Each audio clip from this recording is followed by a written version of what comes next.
Alright. What's up, guys? What's going on?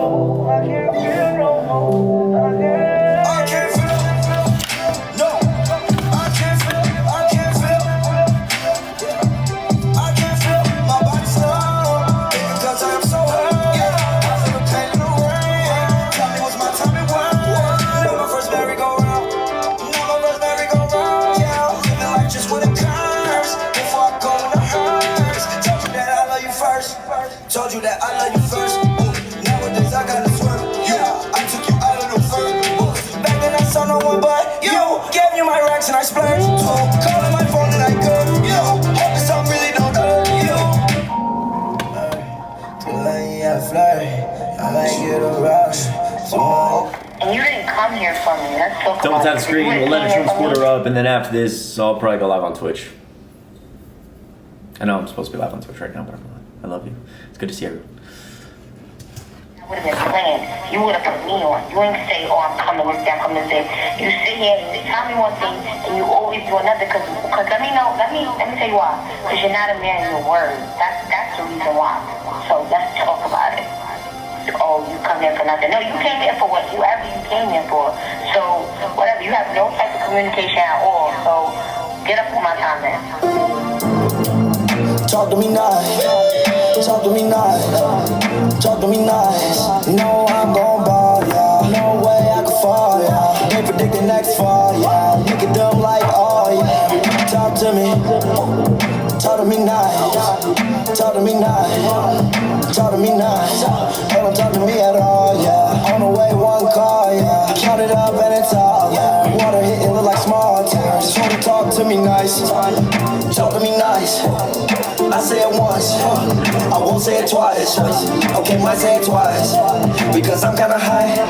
Even though I'm so evil, I still look at the sky and I ask why I treat her like my dog, yeah. We supposed to be all here. She got different color long hair. Pull up cool, too small chairs. They go right in the club. Felt the booty and it's all there. So smooth, so it's on there. Heard she talk to a ball player. It's cool. Heard she talk to a ball player, but you know I keep it all player. And I heard he ain't a star player. I'm not worried, I'm a heartbreaker. Alright, we're gonna debate now. If you're a Trump supporter, let me know. Good to see everyone. Sorry, I'm trying to fucking order groceries. And, yeah. Alright. Alright, double tap screen. What's up, Abby? Good to see you. Good to see everyone. Happy belated birthday, you're amazing. This is a grown man, by the way. Well, what did I do wrong, huh? What could this guy possibly be? Oh, Gabby, good to see you. Yeah, Mariano's, that's right. Chipotle, I cooking with Chris, well, blue's my color. That's very kind. Where's this guy? Call me a grown man. Come here, bro. Why don't you come up here, bro? I miss Harold. Yeah, he's gonna go live tonight, don't worry. He's gonna go live. My mic isn't connected. I think it is. Savvy, appreciate you, Kendi. You're amazing. My hair is very like floppy today. It's it didn't really dry right, so it's all just kind of. It's alright. It happens. Yeah, I'll go live with everything. Carly, good to see you. Dory, hello. If you're a Trump supporter, let me know. The guy who's like talking shit in the comments didn't want to come up, so whatever, bro. That's on him.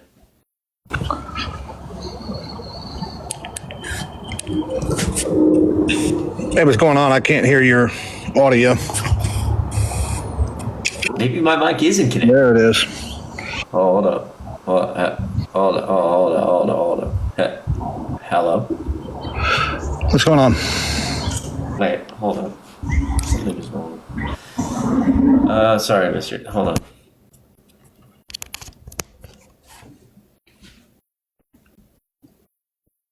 So, bro, what's going on with my mic? Can you guys hear me? Can you guys hear me through this mic?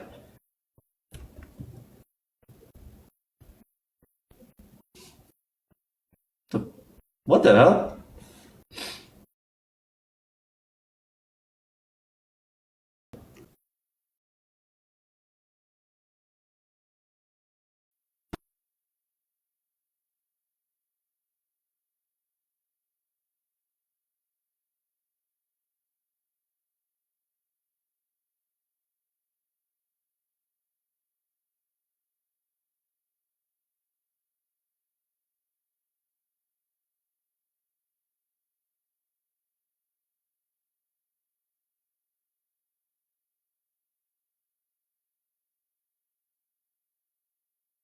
What about now? Bro, I didn't get scared. My fucking mic is broken. Jesus Christ. Okay, I think I fixed it. Okay. Like this? If I go like this, can you hear me tapping? Okay, amazing. Yeah, bring this fucking. Bro, I'm looking for thrusts today. I can't even lie. Like I'm not. I don't want to talk nice to anyone this morning. What does this guy possibly want? Hello? Yeah, what's going on? Yeah, bro, I'm terrified. Now, why'd you vote for Trump? Because first I'm tired of the corruption on the Democrats and Republican side. What corruption are you referring to? Well, let's take the war. So who sent us to war? Okay. What does that even mean? Wait, can we before we get into whatever the fuck we're about to talk about, like, how do you not see Donald Trump as like an incredibly corrupt human being? I mean, he's launching meme coins like 4 days before the inauguration, 4xing his net worth. He's been found liable for one of the largest business fraud schemes ever. He's a convicted felon for falsifying business records in the first degree. Doesn't matter. Wait, why does that not? If corruption matters, why does that not matter? Because he's an outsider, not a wait. political insider. That guy's an He's an insider now. Donald, yeah, the billionaire who, by the way, He's inside now. And I want to be clear here. Yeah. His left-hand man is an unelected bureaucrat who is the richest man in the world and owns the largest social media site in the world, Elon Musk, who's an unelected bureaucrat working in the Western wing right now with Donald Trump, the Playboy billionaire. And those two dudes are not insiders. Okay. So just curious, how old are you and how long you been doing this? Nice. I'm 22. How long have I been doing what? Okay, so before you were even born. Yeah. But yet somehow, some way, I still have a much deeper understanding of how the U.S. government functions than you do. Right. So by the way, blah, blah, blah, blah, blah. I'm young, blah, blah, blah. So why else did you vote for Trump besides who started the war? That doesn't even make any sense. Can you give me a different? I'm 23. That's a good point. I'm not 22 anymore. I just turned 23. Thank you, guys. It's called life experience. Okay. So what about life experience? All day long and criticizing people that vote for Trump, but yet you voted for Kamala Harris, I assume? Kamala is her name, yes. Okay. Zero qualifications. Okay, wait. Other than being of age. That's just obviously Kamala Harris is more qualified than Donald Trump. So Kamala Harris. Why wasn't she elected? Okay, so there's a lot of reasons why she wasn't elected. But first of all, you started with the fact she has no qualifications. She was a DA, an attorney general, a senator for 4 years, and a vice president for 4 years. So that's certainly. How did she get to that point? Okay, wait, but did you vote for Trump in 2016? I did. Okay, so again, like I'm just trying to use your logic. Like Donald Trump in 2016 didn't, have any qualifications at all. He also, that's obviously why his entire first administration He's a said businessman, he knows money. That's obviously why his entire first administration and his like top military generals all said he was incompetent in terms of foreign policy. He had no idea what was going on, didn't know how to run the government, was a wannabe dictator. And so Did you vote for him in 2016 No, I couldn't vote in 2016. Wow, I voted for Biden in 2020. So the point being is that I just find that this line of questioning, like obviously the hypocrisy is going to hit me across the face. Like I don't know what Kamala Harris, if Kamala Harris was a white man and sexually abused women, you'd find her qualified. But I don't know what the definition of qualification is to you. It's very strange. Anyway, that's why the majority or the most people that's ever voted for a Republican gave their vote to Donald Trump. He had more votes than any other Republican, but that's not why I'm calling. You asked me why I didn't vote for Kamala and voted for Trump, and I told you, and I gave you a point about the corruption on both sides, and it sounds like you don't want to hear it. Well, I'm just trying to understand why you don't care about the corruption that Trump has obviously been proven involved in. Because for decades, the left and the right have been screwing the American. So what corruption are you referring to besides that? Well, I just try to bring it up and use. Well, I get it, because again, I haven't even obviously Donald Trump tried to subvert the will of the American people. Why don't we go to war? Hold on, I will, but I just also want to point out Donald Trump tried to overturn the will of the American people, overthrow an election he didn't win with evidence he didn't win it. So, I'm just saying, the hypocrisy again slaps me across the face. What about war? Okay, back to the point. Mm-hmm. Don't sidetrack. So why do we go to war? What? You know why? I don't know what war you're fucking referencing. War. The OIF, Iraq. Yeah. Why did we go into Iraq? Probably because Bush lied about weapons of mass destruction. Okay. And who presented that to the United Nations? Do you remember who presented the case in 2002 to the United Nations? No. Okay. If you don't know, then Thank you for admitting that. All right. So Colin Powell, okay? Do you know who Colin Powell is? Yes. He's a political insider. I understand. What's your point here? Okay, the point is that what you need to realize, and you're too young to realize this because you haven't lived life. So the longer you go through life, the more you will go through things. And for the last 25 years when I started paying attention, I got lied to by both sides. I used to be a Democrat, all right? I used to think like you. And then I did. Believe me, I did. I was a registered Democrat, then switched to Republican because I was tired of the Democrats lying to me. And then after 8 or so years, I realized that the Republicans are in on it too. They're on the same team. They're the same team. They're just playing this skit. It's like a movie, and it is us versus them. So that's what you need to realize. You're too young to have even experienced that. So to get on here and criticize people for voting for Trump and not really wanting to know why people voted for Trump, I think it's. I think two things. I don't think you're sincere. Really? Okay, so here's three things about me. Number one, I think that there is things I could probably learn from people older than me, because you, for example, you have more life experience than me. I also think on the flip side of that, Dory, thank you so much.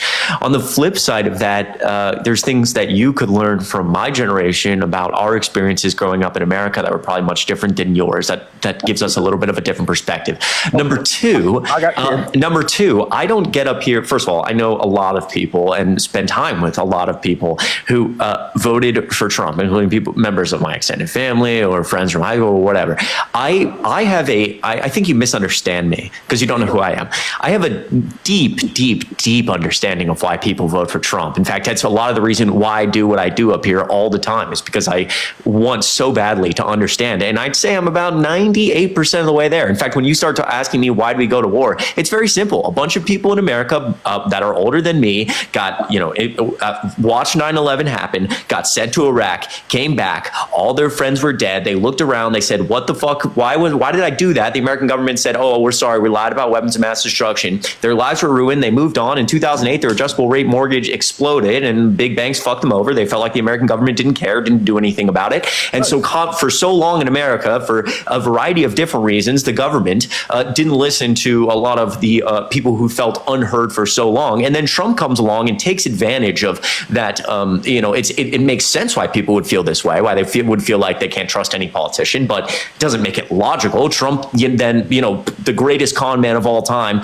pumps an unbelievable amount of disinformation onto the American public, runs in 2016 by saying, I don't need anyone's money, talking to Hillary on the debate stage and saying, like, I know that you're not going to, I know people use the tax code, to skirt around paying taxes because I do it myself. And, talks about almost, he's very open with the American public about those things. He wins the hearts and minds of all these people who are emotionally in a hole and, are just instantly in love with him, and then he pumps so much disinformation onto them, they're hooked, and now we're here and we're like losing American democracy and it's getting ripped away, partly because of the failures of American government over the last 20 years. I understand that. It doesn't make it any more logical. It's actually credit. Why would you continue to go with that? Yeah, why? Because it's that. First of all, because Trump. Because be quiet. There's more nuance than just saying the American government did something bad in Iraq. Therefore, don't trust government. That makes no fucking sense. That's a stupid way to think. And number two, Donald Trump obviously lies more outrageously and consistently than any politician ever, probably in history. He's arguably the worst U.S. president ever, and I'm more than happy to list a million reasons why. So just because you feel that way about the American government doesn't mean it's logical to vote for Donald Trump and all the horrible things he says. Obviously, like on a policy perspective, I can talk about that extensively and how the Biden-Harris administration, passed more fiscal legislation than any administration in the past 5 decades, and how they've started to kind of work on changing the perception of the American government. But also, Donald Trump, I still don't understand why people vote for him for his morality and things like, bragging about sexually abusing women and not getting anything done and trying to subvert the will of the American people. So that long rant to say, you think that I just get up here and get angry and don't understand. I understand. I actually wish that people like you would have not fucked over my generation, because now I'm going to be in politics the rest of my life, because like I'm going to hope that by the time I'm 50, I can like, there's a strong democracy, people in this country aren't fucking insane, and I can like have some children. Maybe if your generation wouldn't have fucked me over, I wouldn't have to be doing this right now, and I could be 22 like going to be drunk with my friends. But instead I'm on TikTok live arguing with someone. Instead I'm on TikTok live arguing with someone who probably couldn't fucking pass an 8th grade civics class. And no offense to anybody who's in this man's generation, because I know there's a lot of people in this TikTok live who are older, and I love you to death. You're amazing. There's no problem with being older, and none of this was your fault. It was just, you know, this fucking guy going out to vote for Trump, and now I have to, you know, spend the rest of my life trying to fucking save this goddamn country from you know, people who like, you know, wouldn't understand the 3 branches of government, and they hit him on the head. So I'm starting to cook you, so you just rant and then mute me? No, it actually, you're not, we haven't Dude, you just talked for 5 minutes straight and didn't say a single thing, didn't address what I mentioned. Yeah, I just like don't like when people I ranted because I don't like when people question my authenticity. Well, you're not, because you're sitting up here taking money from people. If you were truly dedicated about this and protecting and saving and helping the country, you would take every penny that you get from the donations and you would submit it to a veterans group or something. But you're here for the clicks, you're here for the money. I got it. Okay. I'm not knocking you, but do your thing. But okay, I don't do that. I don't do this for money. My question is, and you did a pretty good job on a breakdown of Trump, but yeah, I don't do this for money. Why would you continue that trend? Because I think that like, because I have a more pragmatic view of how like government works. So I think that like it's possible to see the failures in things like Iraq or in things like the 2008 mortgage crisis, and actually believe in the institutions that we have in America and how they're set up, but push harder for better people to A, be in office, and B, for institutions that are stronger to protect against those things happening again. It's called being pragmatic. So my question is, can you do me a favor? How did you feel about Kamala and Joe Biden? Kamala is her name. Kamala and Joe Biden and the entire Democratic Party lying about Joe Biden's state. I don't think they lied. His mental state. Then why did he step down? Because there was a lot of public noise around, public noise, I say, like, obviously most of the constituents when polled felt like he was too old. And when congressmen and women started coming out, I think that his advisor sat him down and said, you know, there's just it's impossible to run a campaign around this much noise. You need to step aside. And so he stepped down. What kind of noise was it, though? What kind of noise? The people in the Democrat Party, whether they're elected officials or the public themselves, being upset with because he was incapable Hold on. They felt like he was incapable. They felt like he was incapable. Yes. Obviously, I've been saying for months that Joe Biden's probably sitting in the Oval Office or was sitting in the Oval Office under the belief that you're okay with them lying. Can I finish fucking speaking? I've been saying for months that I believe that people like, you know, that Joe Biden was sitting in the Oval Office under the belief that he could have, you know, beat Donald Trump even after he dropped out. I don't think anyone lied about it. I think, you know, Joe Biden's got quite a bit of a little bit of an ego, but he made the decision that was best for the American public and listened to his advisors, something that the convicted felon who tried to overthrow an election could never do. So you're okay with the? I didn't feel lied to. There was no cover up.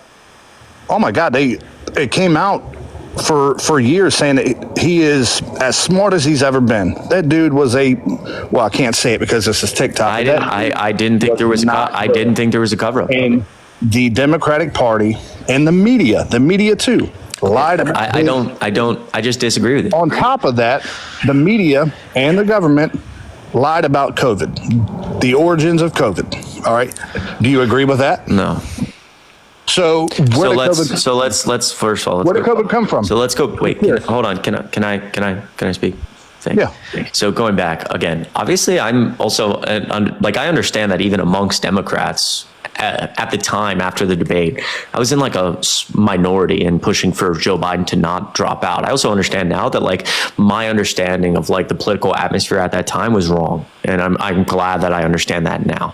Number two, I've met Joe Biden twice. I was grateful enough to be able to shake his hand in the Oval Office 3 weeks ago and have a conversation with him. I think he's perfectly capable to run the country. So that's my opinion. I don't feel lied to. To your second point, where where did COVID come from? I think that there's like a low level, there's intelligence to suggest that that it could have came from a lab, although that intelligence has been cited multiple times, including the intelligence Joe Biden just recently got, that it's of low confidence. It's possible, but I think it's also equally as likely, if not more likely, that it came from going from bats to humans. From bats to humans, which as we're finding out now, how did the media lie about it? I don't understand. By saying it didn't come from a lab? Well, let's take Facebook. Okay. When somebody brought up, like you just did, the lab leak idea? Yes, a lab. Mm-hmm. Yeah, so you're muted, by the way. I don't know. I just had a phone call, but those comments were blocked, taken down, considered misinformation. Yeah. It was promoted that it came from a wet market. Do you know why? Yeah, well, hold on, pause.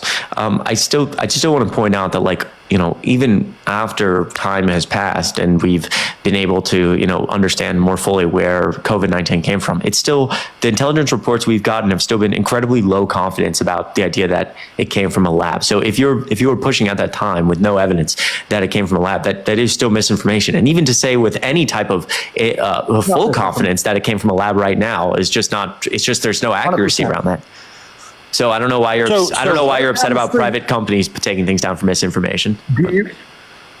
Well, because did you watch Mark Zuckerberg's interview with Joe Rogan? Okay, so that right there, bam. Yeah. So if you watch that, then you know what was going on in Joe Biden. No, actually, well, lucky for you, there's actually a whole Supreme Court case on this already, Biden v. social media companies. I'm not talking about the Supreme Court. I'm talking about Mark Zuckerberg's. Yeah, but okay. On Joe Rogan, did you see that? I did. So, and I'm more than happy to talk about it. But number one, how do you feel about that? Yes, well, I'm trying to speak. I'm trying to tell you how I feel about it. So, number one, there's a Supreme Court case where the very conservative, Supreme Court that Trump practically hand-selected ruled 6-3 in favor of the Biden administration on this exact issue. It's very clear that the Biden administration acted like every other administration does by saying publicly or privately what they feel like should or shouldn't be on places like Facebook and Twitter. Number two, I know because, like, you know, you listen to like Mark Zuckerberg on Joe Rogan and then, I don't know, fucking go about your day like you have no idea where you are. But we actually have public information about like how often places like Facebook and Twitter at the time were willing to take down things that the federal government requested them to take down. Facebook, for example, accepted the federal government's request less than 50% of the time. I think Mark Zuckerberg is lying because we're in a stage of authoritarianism, right? So if two years ago, Trump was posting on True Social about how if he got in office, he was going to go after Mark Zuckerberg, investigate Mark Zuckerberg and investigate Facebook, because at the time Trump said they were promoting negative stories about him. And then no, that's not why. Yeah, that's exactly why. I'm more than happy to pull that up. Can I finish speaking? So then right after Trump wins the election, Mark Zuckerberg goes on this whole thing on Joe Rogan about how, Biden sucks and I love Trump. He's obviously trying to like cozy up with Trump because it makes him more money.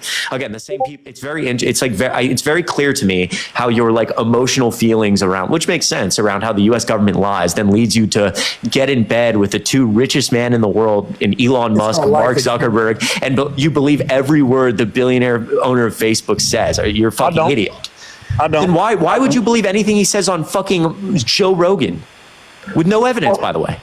Well, why did you believe him 6 months ago? Because it's like because I have like a deep because I have a deeper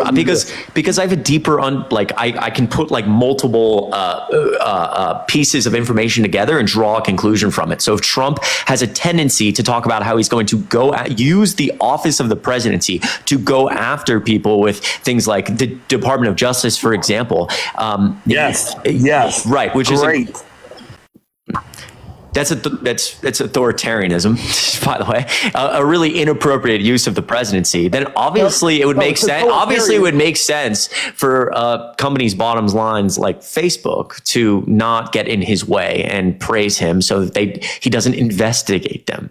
That's also really bad. Why would you be in support of Trump using the office of the presidency to go after people for his own personal reasons? Because didn't Joe Biden do that in his administration? No. Pretty sure he did. Do you have any evidence for that? No. Okay. Do you have any evidence for that? Yeah, the 34 felony counts. Wait, what evidence? First of all, I want you to tell me what was wrong with the case or what evidence you disagree with, because the jury of peers unanimously agreed that Donald Trump was guilty. Right. But also, what evidence do you have that Joe Biden was a part, or the DOJ was a part of that? Okay, so let me ask you this: do you agree that nobody is above the law, Yes.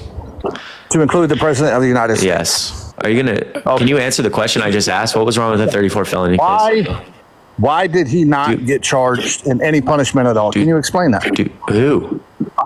Trump. Trump was found guilty and sentenced for his 34 felony counts. Okay, for 34 felonies. Can you name one other person with 34 felonies that didn't get any punishment at all, not even probation, nothing? Okay. Explain that. That makes no sense. I don't understand what you're at. It makes perfect sense. No, so the reason he didn't get a punishment is because the judge agreed with the internal guidelines of the DOJ that if, a sitting president, if somebody is going into the presidency or sitting president, the idea that a sitting president shouldn't be. You said nobody's above the law. Yeah, I'm trying to get there. I'm trying to speak.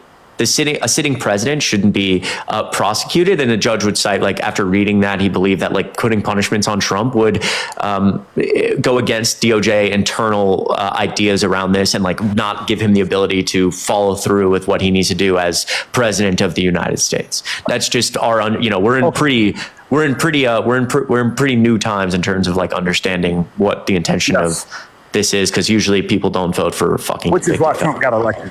Okay, so anyway, it doesn't. Still, shut the fuck up and just explain the point about how Biden had anything to do with this or what was wrong with the case. In the January 6th committee, can you explain that? No. I'm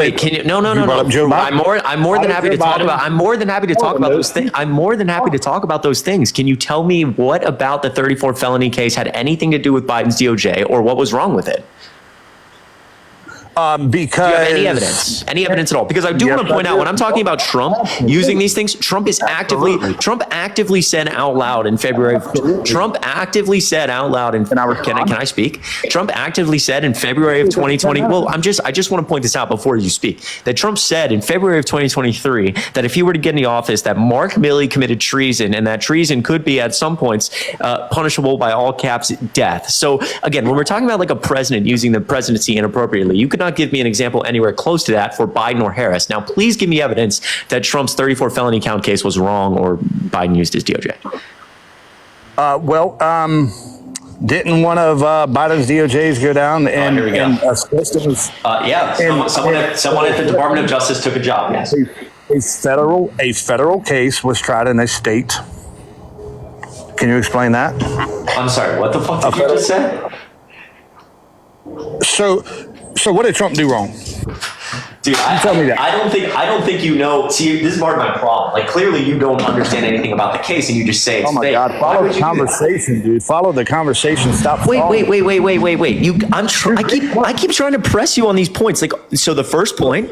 What's wrong with? Explain to me how it's evidence. Explain to me. Hold on. Explain to me how it's evidence. You learn something from someone a little bit older, and that's what I'm trying to do. So I'm trying to ask you a question. You can't just say something and then move on. I'm trying to ask you a question. So how did? Oh my fuck. And you forget about everything else. Let's try to have a conversation, buddy. How did someone from Biden's DOJ going to work with Alvin Bragg? What further evidence do you have after that? Or can you explain that? Sorry, I didn't mean to mute you there. Can you explain that a little more for me? Yes. Well, like I was saying, I don't know if you caught what I said, but you keep focusing on Trump, but ignore the corruption that's been going on for decades. They got you by the balls, dude. They got you by the balls. Okay. Wait. It seems like you're pivoting off the point you made about how the whole 34 felony thing was bullshit, but it seems like you don't know anything about it. So Biden, let's start with Biden, guy from Biden's DOJ. What was wrong with that? Didn't one of his personnel go down and yes, and one of his personnel, someone who worked at the DOJ? Yes. Yeah. Your point? Why didn't they prosecute that at the federal level? Okay, because it was a violation of New York state law. That individual who went from the they had no case. That's why it went to New York. So they had no case. Hold on. They had no case. The individual who went from the DOJ to Alvin Bragg's team. What did he do before the DOJ? Yeah, go ahead. I'm asking you. Do you know? I'll let you finish. Well, the answer is that he was Alvin Bragg's roommate in college and worked with Alvin Bragg before he went to the DOJ. So it's actually like pretty normal that that individual would then come back and work for Alvin Bragg, considering they were like good friends, right? So you just like, odd. Yeah, but again, even in this, there's no like, you can say it's kind of odd, but you have no evidence besides that. And how does this, like, can you explain how anything improper about how the case was actually like you can tell me these things about like, oh, someone from Biden's DOJ, but like, what about the actual case was wrong? Like, was there improper actions during the case or during the trial? I mean, well, I'm not a lawyer, neither are you, but it's my understanding. It takes like a legal understanding of like a freshman in high school. So let's try. Well, no, not really. Okay, well then what was wrong with the case? Okay, so it's my understanding that the judge set a standard to where even if you voted no, oh my God, he's innocent, but one on the other, it applies to all of them. So no. that implementation on a previous United States president tells you all you need to know. Yeah. So maybe you could. The case in Georgia was dropped. So let's pause. The Adam Smith case was dropped. So let's pause for a second at the first thing you said. Why is everything getting dropped? Wait, so let's pause at the first thing you said. Maybe you could learn a thing or two from me. That's not at all what the judge said. I think what you're trying to say is that you feel like the judge said that people didn't have to be unanimous in their verdict. Right. Yeah. That's like a very basic misunderstanding of this case, but B, like just the New York State law or just in law in general. So what the judge said was that you have to find Trump guilty unanimously, all of you, of falsifying business records in the first degree. The reason it's falsifying business records in the first degree is because he did so to conceal or commit or to take a step to commit a larger crime. So the judge said you have to find Trump. Crime? I'm trying to get there. So okay. They said, and also I just want to point out again, like it's very frustrating that you can have an opinion like this about a case that you know nothing about. It's fucking dumb. I don't know why you wouldn't just do more research before. Well, you're having a hard time explaining it. It seems like you're in the same boat. Really? Okay, so the judge said to the people, you have to find that he's guilty beyond a reasonable doubt, all of you, that he took a step that he falsified business records in the first degree. All of you have to agree unanimously that he did so to conceal or commit a larger crime, but you don't all unanimously have to agree what that crime is. What was the larger crime is? Yeah, so the prosecution argued that the larger crime mainly was his want to violate New York State election law by engaging in a catch and kill scheme to get stories that are negative about him right before the election and going into the White House, and essentially falls under which yeah, so I'm trying to fucking speak. If you would just shut, like, how about this? Learn a thing or two from me. When I was 16 years old, I learned to not be fucking insufferable and have like an emotional maturity above 14. I let people like, I don't know, finish speaking. So why don't you try to learn that? All right. I'm trying to explain a case you don't understand and you keep interrupting me. So the prosecution argued that he engaged in this catch and kill scheme to try to subvert New York State election law, but they also said that Trump could have done so to lie on a business tax form or a campaign finance form. And the third possible reason would be to like lie on a tax return or something like that. And so, the prosecution told the defense before the trial started, these are the three larger crimes they're going to argue that Trump, attempted to conceal or commit in committing the smaller crime of falsifying business records in the first degree. So obviously the defense knew, and the jury was selected, and they were unable to show reasonable doubt. But the idea that the jury had to unanimously find that he falsified business records, unanimously find that he did so to conceal or commit or to take a step to commit a larger crime. But they didn't have to agree what that larger crime was. That's basic intent in the law.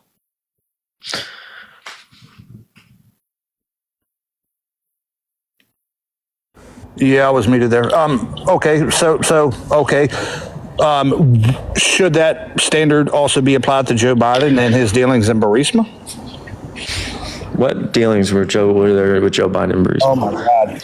Well, so do you know what Burisma is? Yeah, I actually do. Well, this is going to be a really yes, kid. This is going to be an interesting discussion because where did you get this evidence that Joe Biden was involved in those business dealings?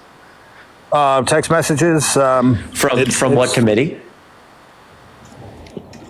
Would that be the impeachment inquiry into Joe Biden from the Republicans? So I'm asking you where those subpoena text messages came from. Now, the fact is he did it, but you want sources? No. This is really important. The sources are really important because I think you're referring to. Do you remember watching the impeachment hearings or the impeachment inquiry by the House Republicans? They were giving a lot of the information you're referring to. Yeah. I did. So part of the problem, why did they never impeach Joe Biden if all that evidence existed?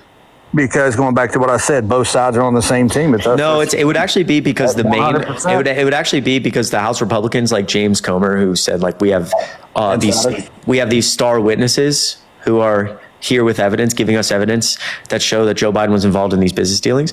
Their quote star witness that testified for them admitted under oath that he was being fed fake information from the Russian intelligence committee, and he was indicted by the FBI. So you're actively proving to all of us right now, this could be in a study, that like the Russians played some role, or foreign governments played some role in our election process, because you watched that evidence on Fox, and then the Republicans never told you that they had to drop a bunch of that because the dude who gave them the evidence was lying. And you believe that? He admitted it under oath. Who did? The star witness.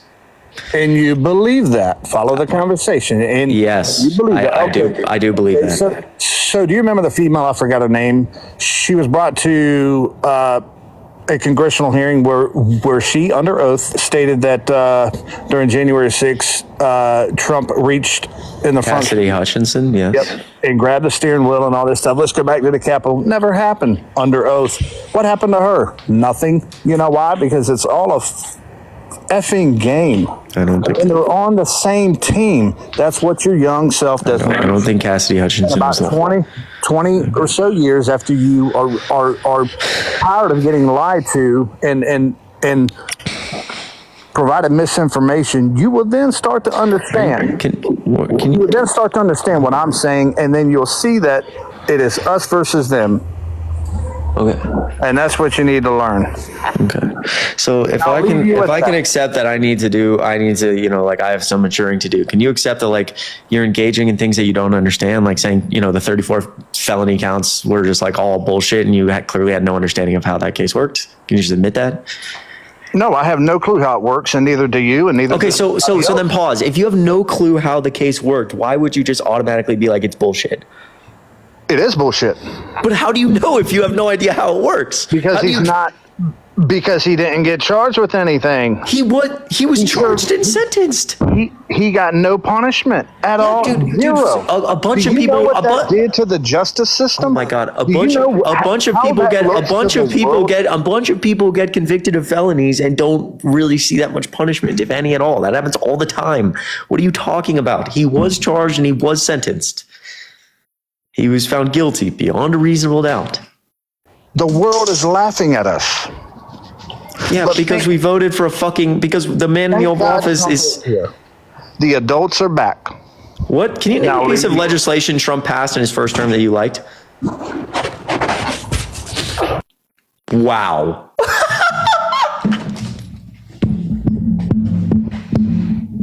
This is so fucking annoying, man. Are you kidding me? He fucking left. Dude, here's the thing. First of all, I want to point out that if anyone, I know a lot of people, some people in here are older than me, a lot. I'm only 23. If you're 45, first of all, you're very young. If you're 50, very young, 60.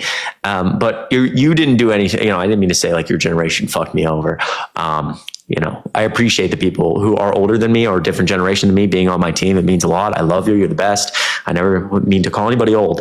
You're not old. It just pisses me off that like there is individuals who are older than me who treat me like fucking Nurse Heather, good to see you, who say shit like that. That shit's really annoying to me.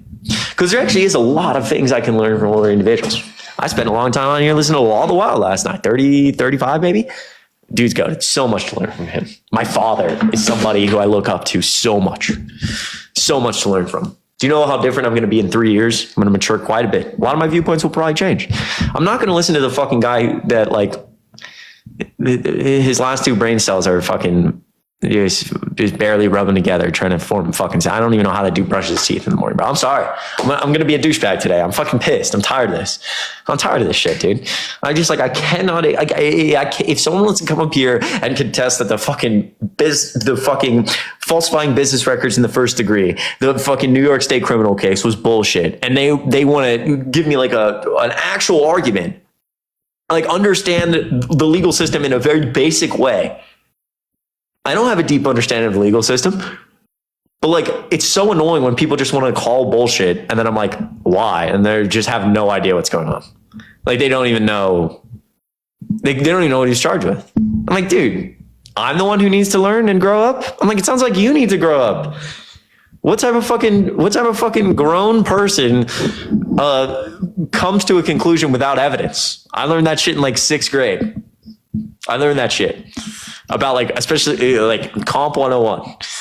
If you're going to write a paper or fucking, I don't know, do a study, you have a hypothesis and then you do evidence and then come to the conclusion. I'm going to grab a Celsius, double tap the screen. We're going to let someone else up. I mean, Jesus fuck, dude. I'm going to freak out, man. I'm going to freak the hell out, chat. We live in a society. That's what I heard. That's what they're saying.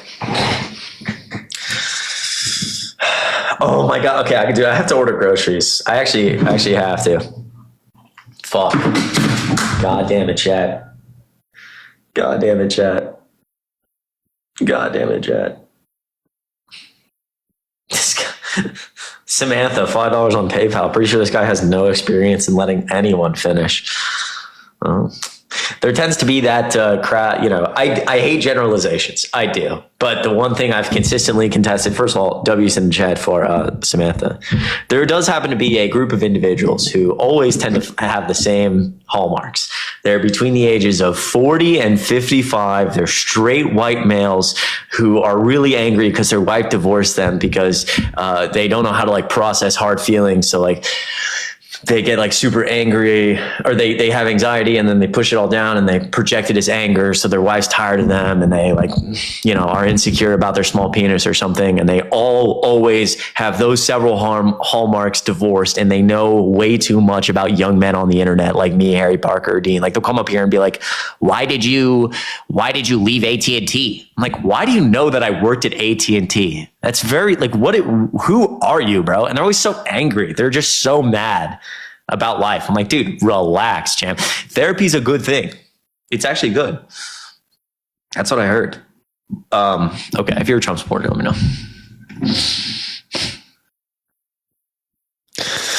I love therapy. Therapy's a good thing. That's what I heard. That's what they're saying, many people. If you're a Trump supporter, just let me know. I'll bring you up here and, you know, it'll be such a great time. Which I somehow, oh my God, who is this, bro? I'm going to do Venmo in a second. I love you all so much. I'm sorry. Let me order groceries real quick. Hello? Okay. All right. Well, this is going well, dude. Dude, I can't fucking multitask. I'm so bad at multitasking. Fuck. If you're a Trump supporter, let me know.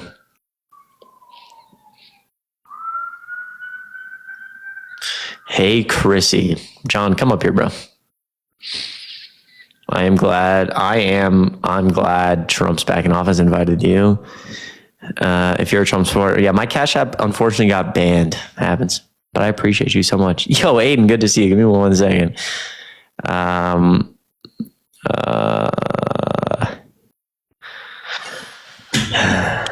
Hello.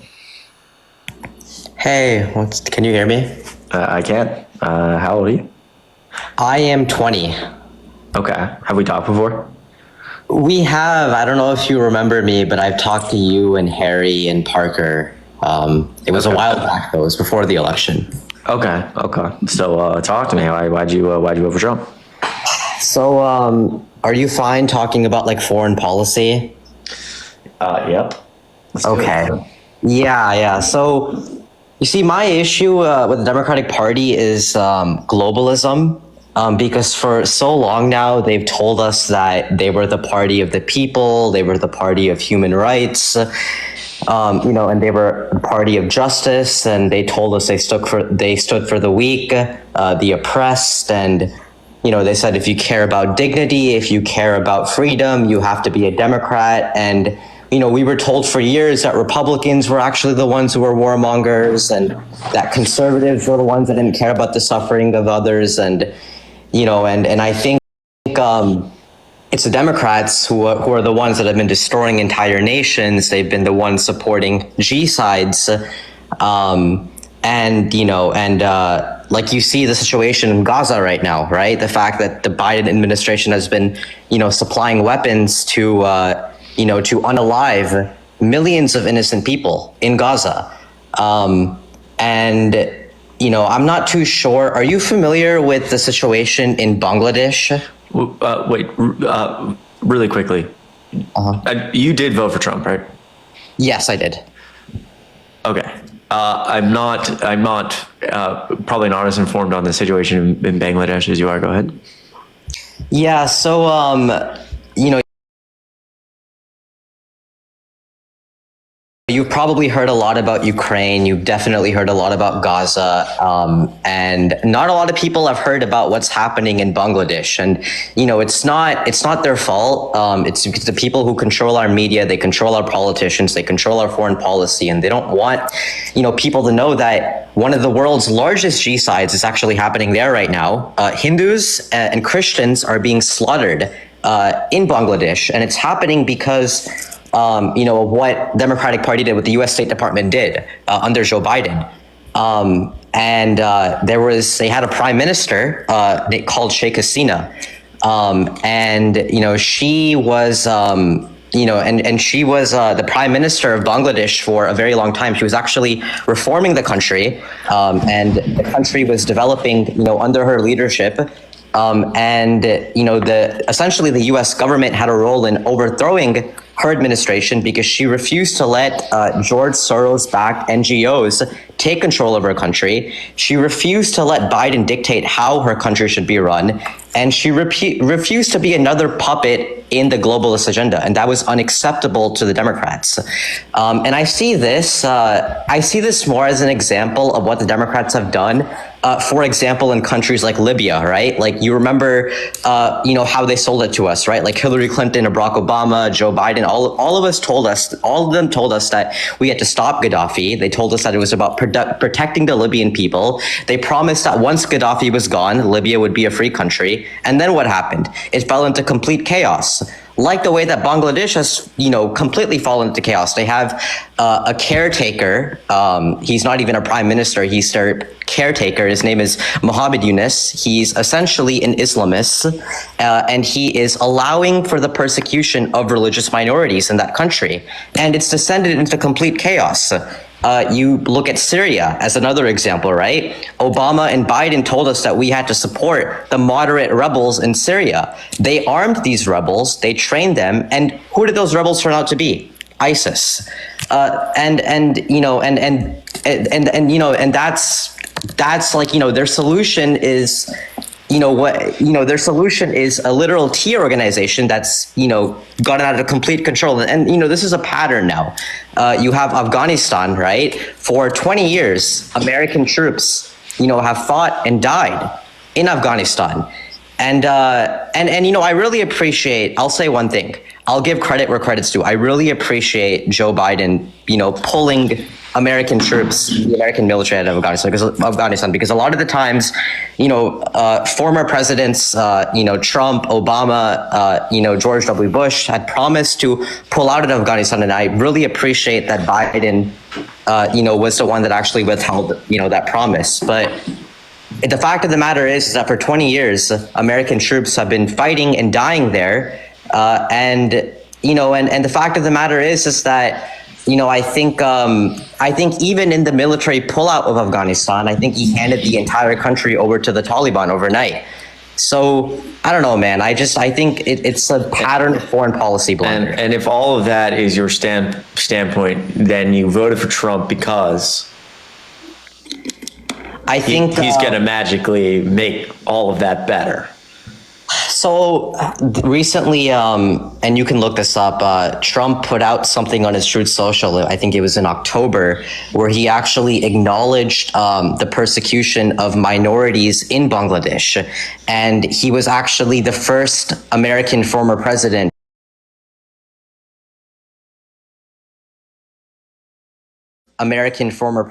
to do so. And I think we recently cut all foreign aid to Bangladesh as well. I'm not too sure about, his, like, where he's going to go with his Middle East policy, but, recently the hostages were released. American hostages were released from Gaza. And I don't know if you would credit Biden or you would credit Trump for that. Mainly credit Biden for that. Why would you credit Biden? Because it's the same plan that he came up with in May. And I think obviously like foreign policy is a very complex thing. So there was quite a bit of a back and forth there and a lot of U.S. diplomats traveling to, and hammering out details to get that done. I think the incoming Trump administration had a role to play, but there was some negatives in that role and some positives. So mainly the Biden administration. But like, why did the age group say that? Did the age group? It may have been more positive for the direction of getting the age group to agree. It may have been more negative for the direction of Israel to agree, considering Netanyahu knows that he depends on this war continuing for his own personal well-being. So I think that like Trump coming into office, it would have there is that factor as well, that like he would have really preferred this war to continue until Trump got in.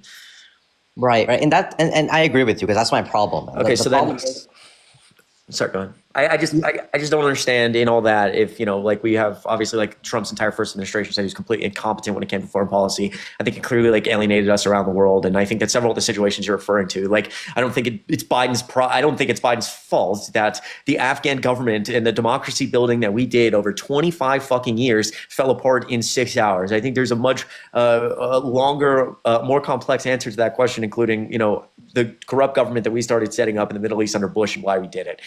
Number two, when it comes to things like Libya, I think Obama has talked extensively about how he wishes that that situation was handled differently, and that if the U.S. would have stayed longer and maybe had a more permanent presence in somewhere like Libya, it would have ended up much better off. One of the reasons I like Barack Obama a lot, I think he's a good person, a good human being, and I think he deeply, deeply, deeply regrets those things. I think foreign policy is significantly more complicated than just like we just walk in and just like purposely destroy places. Although I agree the U.S. has done some really terrible things. But all that to say, like, even if we agree on some of those terrible things, how does the guy with no concept of foreign policy, who his top military general called him a quote wannabe dictator, going to make any of this better?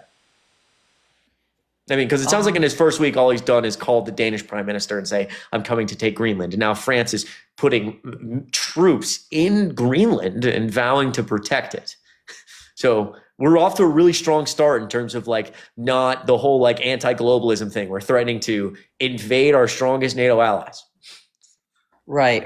And here's the way that I look at it, right? I'm just looking at the Democrats' track record, right? Like, they turned Libya into a failed state. They turned Syria into a bloodbath. They handed Afghanistan to the Taliban. I really disagree with the last one, at least. They definitely didn't hand Afghanistan to the Taliban. Like, again, if we democracy built and funded a government over 25 years and they decide and we believed that they could defend themselves after 20 years, and then the Taliban practically walked into half the country without firing a shot, it's pretty clear that a lot of those people were corrupt to begin with, that we had, like the Afghanistan government that we had set up, were corrupt to begin with and willing to take money from the Taliban to just give up. I think the answer to why that all happened lies 2 decades ago under Bush, why we're making the decision to democracy build, the idea behind these like void states and the failures around them, and then all the processes of how we set up that corrupt government. I really don't think it just comes down to like Joe Biden, is 3/4 through a plan that Trump set up and just decides to make the best decision for the American people. Right, and I agree with you. I don't think the government that we propped up in Afghanistan was a legitimate government. It didn't have a lot of approval from like the local civilians in Afghanistan. But I think the Biden administration, I think it was a very chaotic and sudden pullout, and I think it could have been a little more calculated. The speed at which the Taliban advanced was very shocking, and like, the fact that they, swept through the country within such a short time span, capturing city after city, without a lot of resistance, and the fact that we trained and funded the Afghanistani military for years like the fact that they failed to hold the line, partly because they were left without the support, air cover, and leadership they had grown dependent on. I think I think it was a collective failure. Okay. Yeah, Sorry. go ahead. So then, all that to say again, like, what is Trump going to do? I mean, also in terms of like just death and destruction. Obviously, the first Trump administration was having 2 to 4 times as many drone strikes on places like Syria, Afghanistan, Yemen. Where 85,000 children starved to death. He was like almost getting us in direct war with Iran, where 100 plus military soldiers ended up with traumatic brain injuries because Iran retaliated after we killed. I'm blanking on the Iranian general's name, etc. So what I just don't. I understand a lot of what you're saying, but I don't understand how it leads you to vote for Trump. I mean, I don't know. Like, if you talk about Iran, right? Like, if you talk about his foreign policy in the Middle East, right? I think, I think we need to reduce American military involvement in the Middle East. I think, and I think I'm not against a military pullout of troops in Afghanistan. I just feel like it could have been a little more calculated. But again, I just think that we should. I think the broader aim here should be to bring American soldiers home and to avoid endless military conflicts and wars. And so, pause. Okay, and so give Trump's first week a grading, considering we have widespread sources to suggest that he's calling the Danish prime minister and saying, I'm taking Greenland. And she's responding with, sir, Greenland's not for sale. And he says, I don't care, I'm taking it. She offers him things like concessions, things like we can work more closely economically or militarily. And he says, that's not good enough, I'm taking your country. And then in response to that, France and the NATO allies start to move troops toward Greenland. And our relationship with our strongest NATO allies is effectively falling apart within 1 week. So how would you grade the foreign policy of like, we need to focus on ourselves and not do the endless war thing? I mean, yeah, I don't think the Pentagon has like publicly stated that there's any plans to invade Greenland. I think I think Trump does a lot of stupid things. Yeah, no, but that's a pretty fucking big stupid thing. If you call the Danish prime minister and say, I'm taking Greenland. Can you agree that that's idiotic? The guy who has no concept of foreign policy couldn't have seen that coming. Yeah, I mean, I think he says a lot of stupid things. But I don't think the Pentagon has any plans to start a military invasion. But do you think it was a problem that we were threatening our NATO allies? Yes, I do. But I don't think I really think the U.S. should. I want to talk about NATO as well, right? Because I really don't think the U.S. should be part of NATO.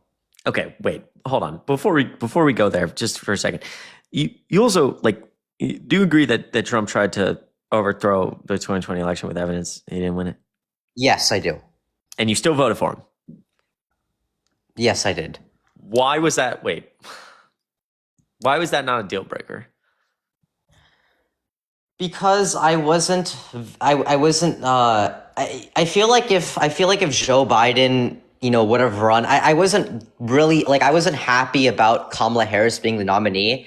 I think if you really look, I feel like Kamala Harris was undemocratically elected as the nominee, and the fact that she didn't win a single primary vote. Okay. I had a very big issue with that. Okay. Wait. Pause. Just really quick. Okay. And even if I'm gonna just let's say I agreed with you for a second. I don't. Let's just say for happenstance. How does that relate to why was it acceptable to you to vote for the man who tried to overthrow an election you didn't win with evidence he didn't win it? I mean, what did Hillary Clinton? I know Hillary Clinton didn't go as far as trying to overthrow the election, but when she lost in 2016, she was propping up conspiracy theories about. So let's say even if that were the case, how does that even if I agreed with that, how does that just not lead you to not vote for anyone? I was thinking about voting for a third party candidate for a while because I wasn't satisfied with either one of the candidates, but I just thought that Kamala Harris, and her foreign policy and her domestic policy was going to be, was going to be significantly worse than what Trump. Then the guy who tried the domestic policy of the guy who tried to overthrow an election he didn't win and not pay attention to the will of the American people. I mean, I think that I think the fact that the majority of Americans voted for him in this election in and of itself, tells you a lot. No, it doesn't. It tells me not. What does that tell me? I think that the majority of Americans were satisfied with his campaign messaging and his vision for the country. Yeah, I don't think that doesn't have anything to do with the fact that he tried to overthrow an election he didn't win with evidence he didn't win it because he doesn't care about democracy. I mean, again, I don't think a good argument is ever like, hey, look, like most people voted for him, so clearly it's not that big a deal. Most people voted for that guy in Germany's party, and then that party appointed him, and everyone was like, oh, great. And then he started ripping apart democratic institutions and was like, I'm doing this because I want to fix the economy, root out the communists. I care about the German people. And everyone said, great, that's great. And we know how that ended. So like, I don't care what the public thinks. I think if you voted for Trump, then you probably, like I don't think you're dumb. I don't think you're stupid, but I think that like, I would really say that maybe we need to do more research on like a whole trying to overthrow democratic institutions. I agree. Like, I don't agree with, honestly, I don't agree with the fact that he recently pardoned January 6ers. I don't agree with that either. I think people who attack, our democratic institutions should absolutely be punished, under the fullest extent of the law. But how is that any different from the pardons that Joe Biden has given out to people's last day in office? Yeah, because Joe Biden's pardons were under the assumption that the guy who tried to rip apart democratic norms and has said over and over publicly that if you disagree with him, he's going to use something like the Department of Justice, millennial therapist, good to see you. He's going to use something like the Department of Justice to come after you. He's, said there's former chairman of the Joint Chiefs that was guilty of treason and could be punishable by, quote, death, or saying consistently that, I'll go investigate to the ends of the earth and prosecute the whole Biden crime family and Biden family, both of those things with no evidence. Talked about investigating, prosecuting Mark Zuckerberg, talked about investigating, prosecuting people like Fauci, again, with no evidence. Obviously, that's incredibly inappropriate for the president to even be suggesting. And so I believe Joe Biden was under the belief that if if Donald Trump has now signed something like Schedule F, which gives him the ability for the first time ever to fire civil servants and flood places like the DOJ with loyalists, and those loyalists are going to listen to him, that he's going to use the DOJ to prosecute or at least investigate people inappropriately. And so he took he pardoned someone like General Mark Milley, who served our country for 44 and a half years, because Mark Milley deserves to go spend the days he has remaining, or the years he has remaining, I should say, with his family, and not, worrying about investigation from someone who has personal grievances against him. That's obviously much different and much more thought out than Donald Trump pardoning people who were beating police officers over the head on January 6th because they were part of a cult. Right. And I hear you. But, I think, I don't know how you feel about the Hunter Biden pardon, for example, right? But I think, I think if you talk about Trump's, disregard for the rule of law, I think you should also talk about Biden's disregard for the rule of law, because the fact that he pardoned his own son, was also an insult to every hardworking American who faces the consequences of their actions. I don't know, man. I think a lot of people on your side refuse to acknowledge that, and I think it's a bit hypocritical. I don't know, but I don't disagree with you.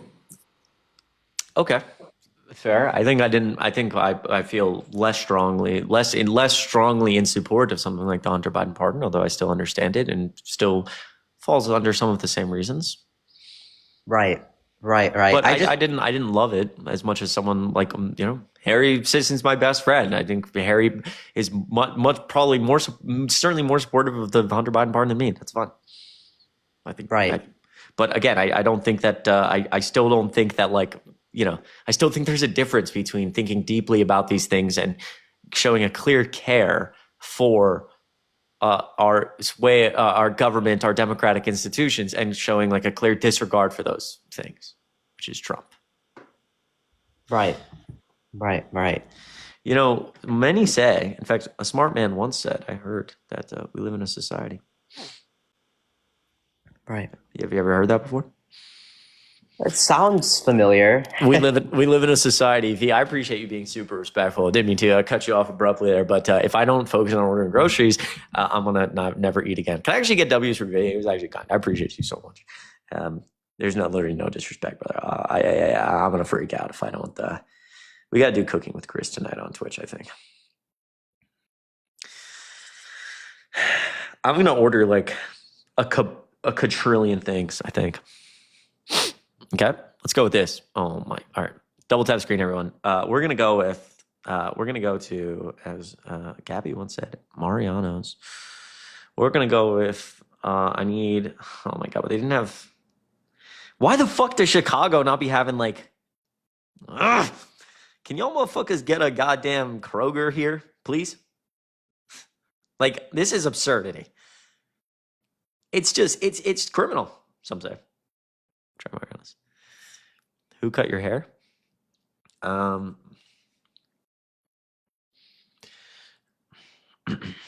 don't know. Your girlfriend was kept telling me it was too long every time I came over after you left. So I don't know. She offered to cut it. Honestly, I was tired at that point. I needed to go home soon, so I just let her do it.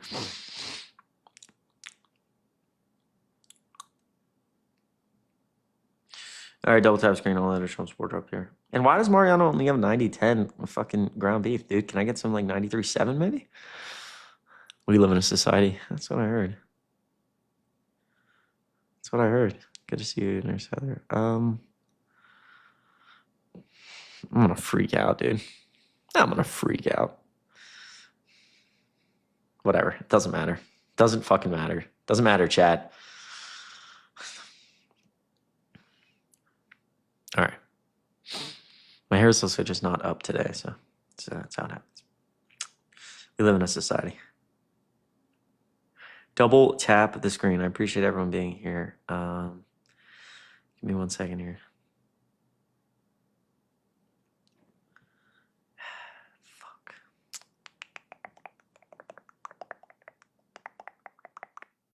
Okay. Might have to order from 2 different stores. I mean, this is just criminal. It's just criminal here. What else do I want, chat? What else do I want?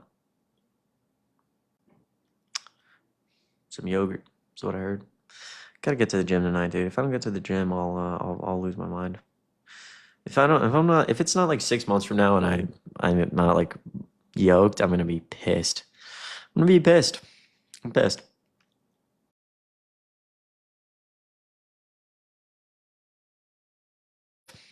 pissed.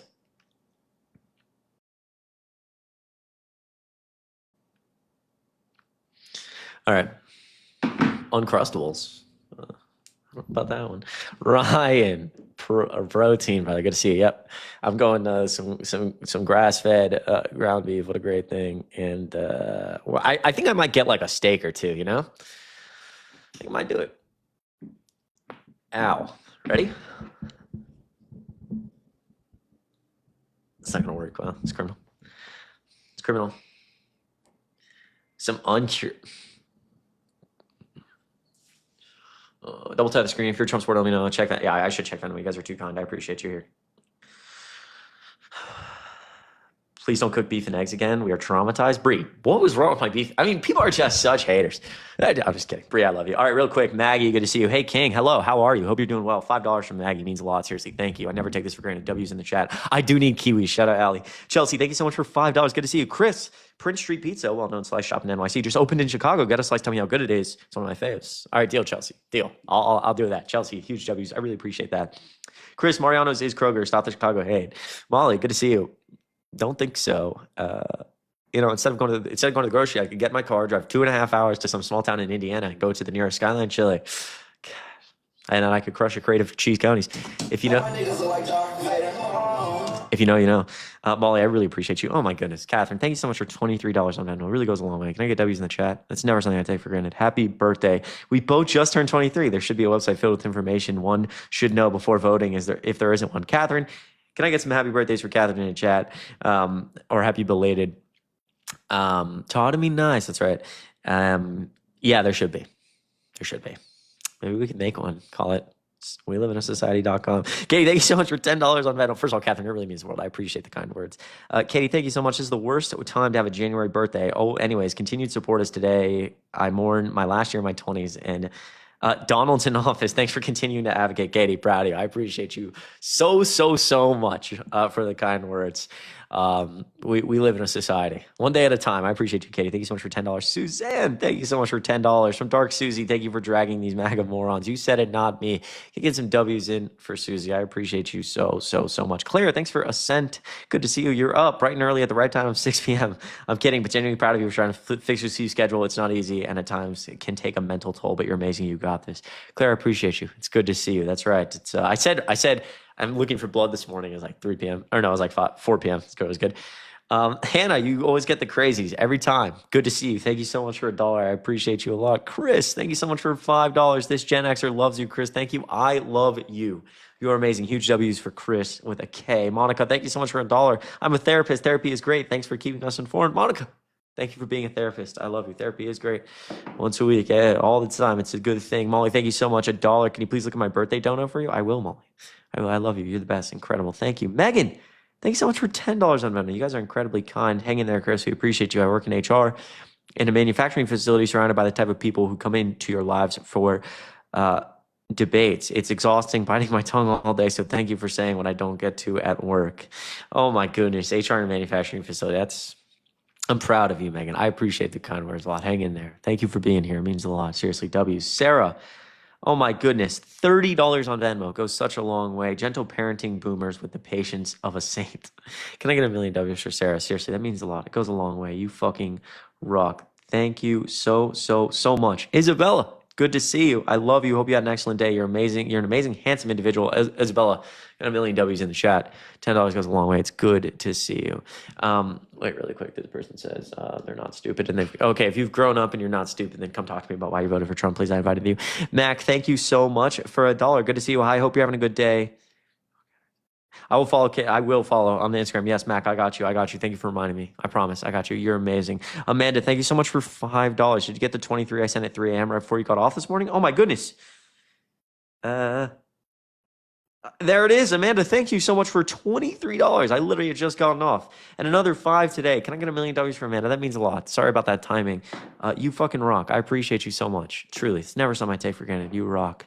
Hannah, thank you so much for $1. You look so good today. OMG. Hannah, you're very kind. I love you. You're the best. Huge W's. Megan, $40. Holy shit. You guys are insane. A million W's in the chat. Happy belated birthday. Are you back in Chi-Town? It's warm today. Megan, I'm back in Chicago. If you ever see me around, say hi. I haven't been outside though. Probably a bad thing. We should go outside. We should go for like a walk. Huge W's for Megan. So we love it. We love it when it's warm. What a beautiful thing. All right, let me. I'm gonna read a few more in a second. Let me get someone up here. Emma, thank you so much for $1. I love your passion. And again, Megan, thank you so much. You fucking rock. I love your passion. I can see how much these issues matter to you, and I really appreciate that. I wish I had more, but I'm moving right now, so poor. But I love you. Please don't apologize. Just you being here means the absolute world, Emma. There's never any pressure. I love you. You're the best. Good luck with your move. Haley, thank you so much for $1.11. I forbid you to use this on anything besides yourself, since this guest thinks he should have a say in what you spend your money on. Appreciate you. Haley, really good to see you. Hope you're doing well. Really hope you're doing well. Great to see you. I appreciate the $1.11 a lot. And Elise, thank you so much for $5. Happy belated birthday. I hope you had an amazing day. You deserve it. I appreciate you so much. I'm grateful that I have found you in a hard time in my life. You've helped me so much. I'm so proud of how far you come. I can't wait to see what this year brings you. Love you lots. Elise, a million W's in the chat. Thank you for the kind words and for $5. Really goes a long way. Truly. Thank you so much. Thank you so much. All right. You guys all rock. It's never something I take for granted. Everyone, like, ever. Just being here, your support. So I love you. We live in a society. Gabby, good to see you. If you're a Trump supporter, let me know. I'll bring you up. Some Castlewood reserved uncured honey ham. Well, a pound, 9 grams of protein. It's a good enough snack for me, bro. Let me get 3 of them bitches. Sorry. All right, if you're a Trump supporter, let me know, please, bro. Let me know in the comments, bro. I'll bring you up. I'll destroy you. Actually, let me look in this. Somewhat of a person. Nice.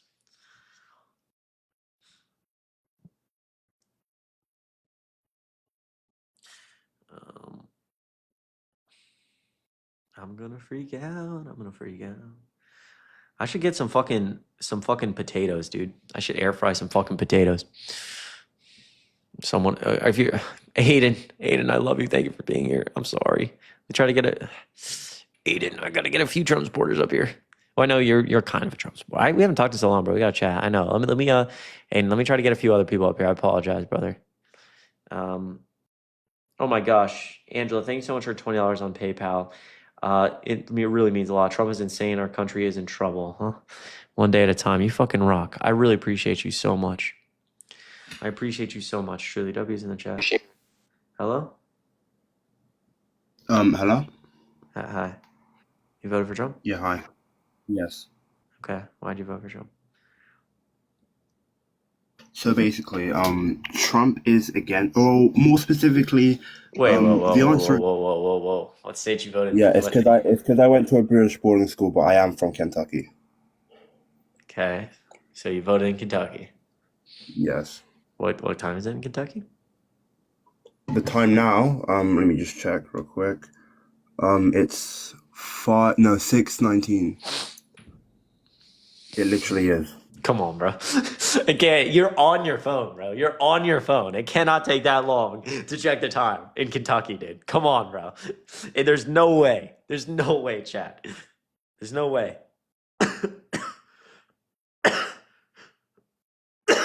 I'm dying. Do I have an air fryer here? I'm gonna fucking buy an air fryer. Jesus Christ. I need some fucking. Oh my god, dude! I'm gonna freak the hell out. Chat. Okay, all right. We're gonna have to put a few extra things on this list. If you're Trump supporter, let me know. I probably do have a fucking air fryer, low key. I don't know. Thank you guys for all your support. Hello. Hello? Hi, did you vote for Trump? Can you hear me? Yep. I did vote for Trump. Okay, why'd you do that? Honestly, I think he's a shitty person, and I'm not sure if I totally am sold on why I did. But I respect people like you who like to come and talk about it. But I want to bring up a point that I feel like you or Harry or Dean don't really bring up or don't really hear about. And I'm kind of curious to hear what you say. Okay. Once again, I voted for Trump. I don't know if I'm proud of it, but still. So okay. Obviously the economy has declined in a certain way over the past 4 years, and Kamala was in office, and that had a piece to do with it. But I think the main thing is cryptocurrency, and maybe I sound shallow because I'm a large crypto holder and a large Bitcoin holder. But I think one of the main things that I see happening or can happen would be a strategic Bitcoin reserve actually helping everybody in America in a big way. And I felt that Trump presented a chance to do that. And Kamala never mentioned that, never targeted people in the community that I'm in. I think that's a large reason why. And I'm curious to hear your thoughts on that and what you kind of think about all that as well. Sure. So I appreciate you being respectful. I think that Trump as I think Trump, obviously I would always contest, only cares about, himself. And so I think whatever's going to help him the most, either enrich him or his friends or let him retain power, he will do. I think that obviously as someone who's a liberal, I would support a larger federal government with more regulation. I think for something like crypto to be long term, for crypto to solidify itself as in the mainstream, if you will, which may already be there. I think it requires more government regulation, and for the SEC to crack down on it and create regulation around it, because I think it would give more consumers confidence around it. Obviously, I think people who are not a part of my generation, or older consumers in general, may be like more skeptical of it. And I think it's like pretty obviously it's a with a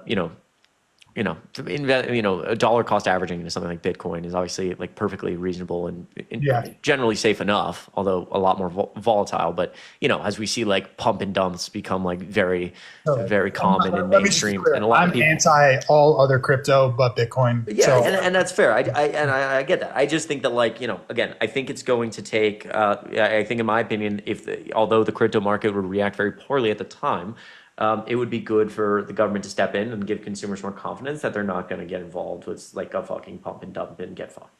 right. Yeah. No, Yes, but I understand. I generally understand the position. I just also, furthermore, like even I think it would be, I think it's possible to support people who are maybe more. I don't think it's unreasonable to support people who are less likely to put regulation around crypto. I just think that like Trump, I don't think actually cares about anything. So I think it's a dangerous game to vote for the guy who only cares about himself. Yeah, I definitely see what you're saying as well. I think in terms of Bitcoin as well, I think my main theory comes down to if there is some sort of stockpile and let's say we sell off some of our gold reserve for a portion of Bitcoin and maybe even switch to a Bitcoin standard one day, which once again is far-fetched. I think that would genuinely help every single person in America because before you start with inflation, before you got rid of when we got rid of the gold standard, that's when inflation started. And it doesn't really matter who's in politics, inflation will always exist. And that's what I try to portray to some people, even Trump supporters. Like they're like, oh, Kamala was in office, inflation got out of control. I mean, there's a number of factors that go into that. And I know that like economists say that Kamala's plan was better.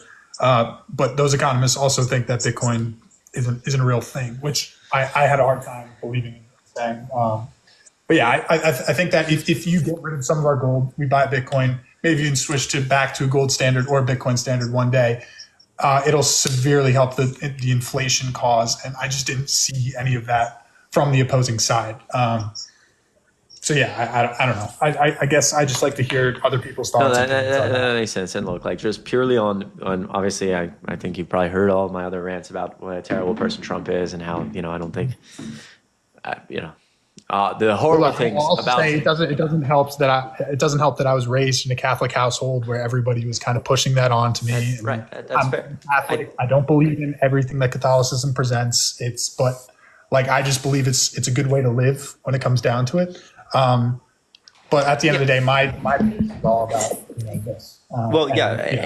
That makes sense, and that makes sense. And I could obviously, like I said, I could go on a rant about all the horrible things, but I will say again from like the perspective of like Democrats themselves not even really talking at all about crypto. I think it goes just another small piece of like Democrats fail to resonate with the working class voter, and that may not, most people I think are not involved in something like crypto, but even like younger people in my generation, I'm sure it would have helped if Democrats talked at least a little bit about it. So I may disagree with you in some aspects about the regulation, but I understand.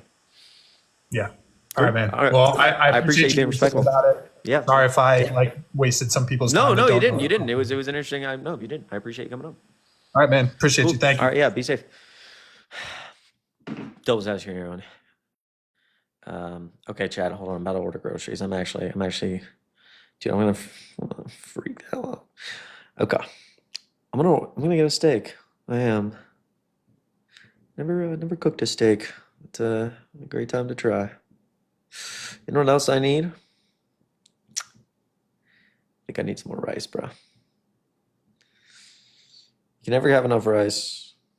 Probably get some like chicken too. Right? Y'all motherfuckers only got the regular ass sticky rice?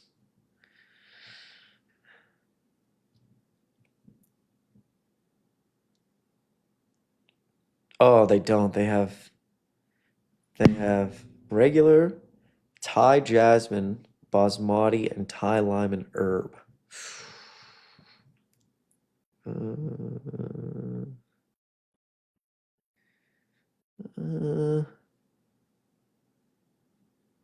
No, I think I'll just do the regular. Everyone's in the comments getting all mad. Everyone's saying jasmine. I'm just gonna do the regular, bro. Maybe I'm a fucking loser. Go cry about no. I'm kidding. Wait. Oh. All right. If you're a Trump supporter, please, I love you. Please, Jalen Hurts, please. Oh my goodness. I see all the wild down there. I see you lurking, brother. If you're a Trump supporter, let me know. Aiden, I don't have a rice cooker. I do instant rice in the microwave. VT, it comes out perfect every time. Susanna, you're amazing. I love you. Do you have a question? Do you have the same number? I do have the same number. Yeah, text me. I apologize. I'm in a groove right now. You're very kind. Yeah, dude. You're gonna get mad. I'm telling you, dude. I'm telling you, the VT sticky rice in the microwave for 2 minutes comes out perfect every time, bro. Like, every time. Don't get mad at me. Nope. I don't think rice cookers are worth it, dude. I don't think they're worth it, bro. Nope. Go ahead. Go try the VT rice. Tell me I'm wrong. Nope. Cast wrong. Just kidding. Where was Amy, I love you. Where's the Trump supporter? Where are you? Give me Mag in the comments. What brand? VT. VEETEE. VT. Love my rice cooker, Nurse Heather says. I've tried both. And just get in your car and go to the store. Ryan, that's... what you mean by that? I don't really understand what that means. Someone knocks on my door right now, I'll freak the fuck out. Fuck. Chat. Shh.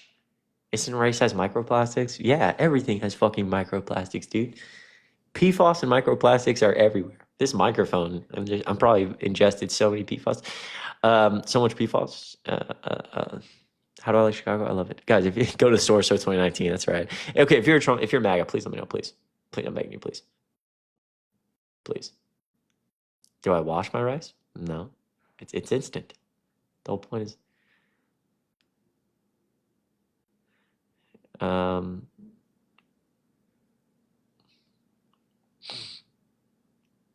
MAGA, please. Where are you?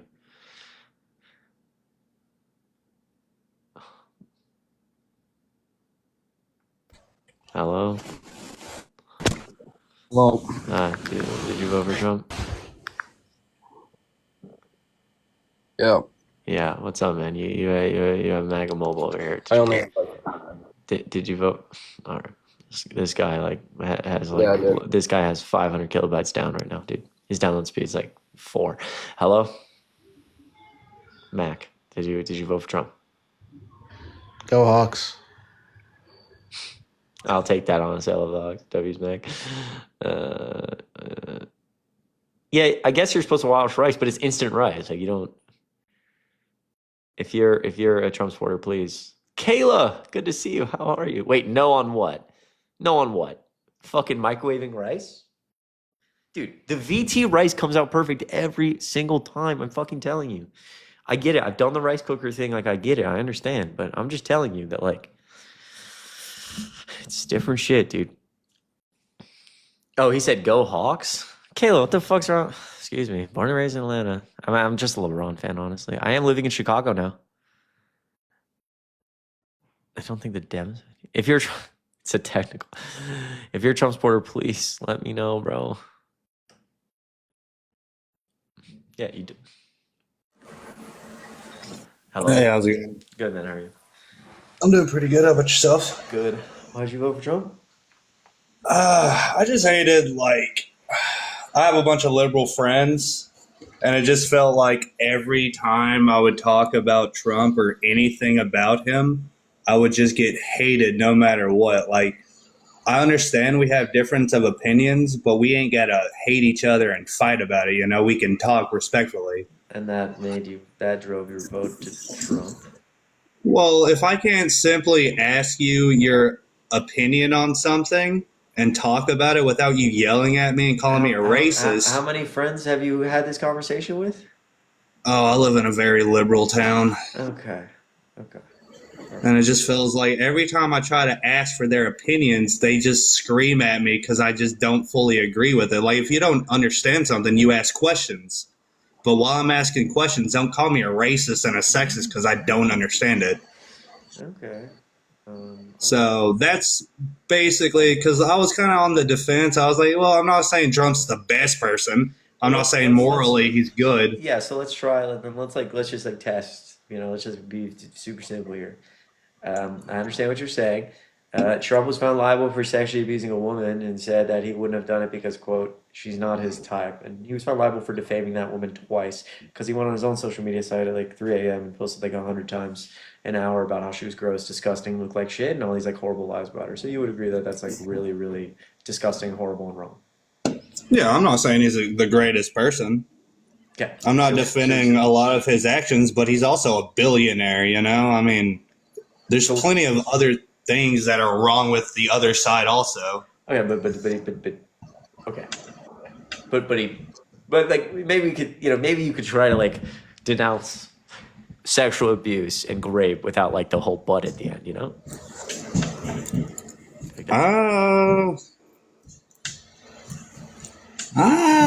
Who are you talking about exactly? Are you talking about the lady that he went to court with? What was her name? Eugene Carroll or whatnot? Yeah, Eugene Carroll, yeah. I mean, from what I read, if I look at it like that, if we're going to hold him accountable, we got to hold Bill Clinton accountable. So maybe, and there's not a much hatred over that. I don't like double standards. So Bill Clinton. So obviously, like I have my own problems with Bill Clinton, and power dynamic and what he did. But the actions Bill Clinton took were consensual, right? Trump, no, not the second woman. The first woman, but not the second woman. Okay. He did it twice. Okay. I was around there. He did it twice. I forget the bitch's name, but she did it. Whoa! Twice. What the fuck, bro? Oh, really? So let's try. Okay, bro. So maybe your friends get angry at you because you fucking. What the fuck was that? What is wrong with you? Why would you say that? Dude, I call everyone that if I like them or not. It's a filler word. Okay, so you're talking about like a woman who you claim to be. I've seen you on here calling Trump supporters pedophiles, okay? And you're getting mad at the B word? You just talked about someone who was supposedly SA'd. I don't know what situation exactly you were just referencing, but SA'd, and you said, I don't remember.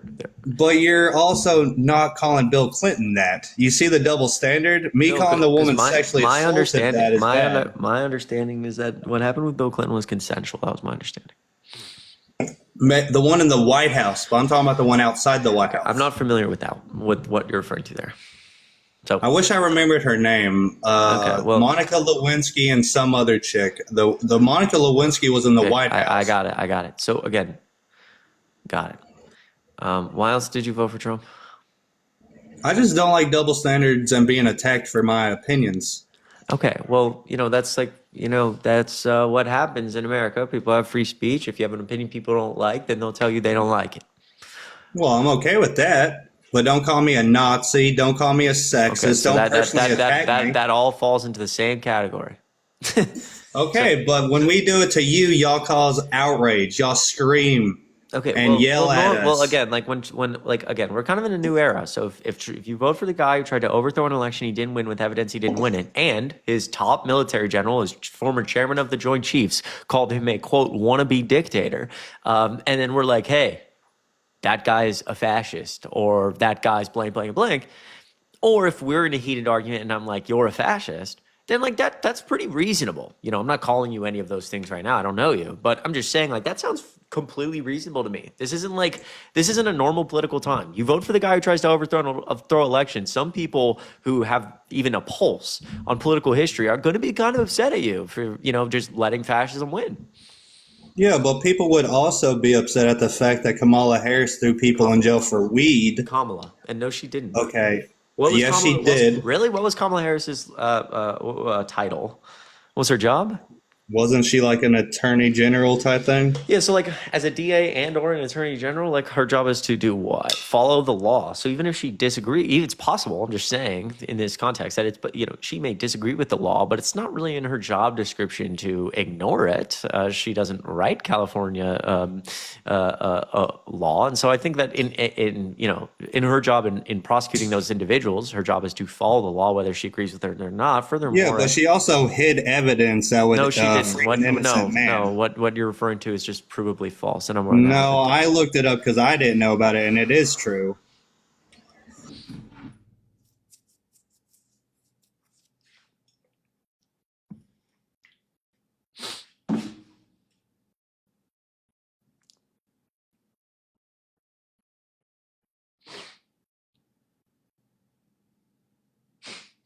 Sorry, Chad. I just sometimes I just can't talk to people anymore.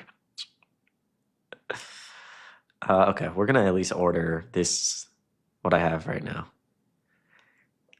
and we're gonna see what happens. Source, trust me, bro. Yeah, dude. Sometimes I'm just like, you know what? This guy says I lost. Well, he can come up to.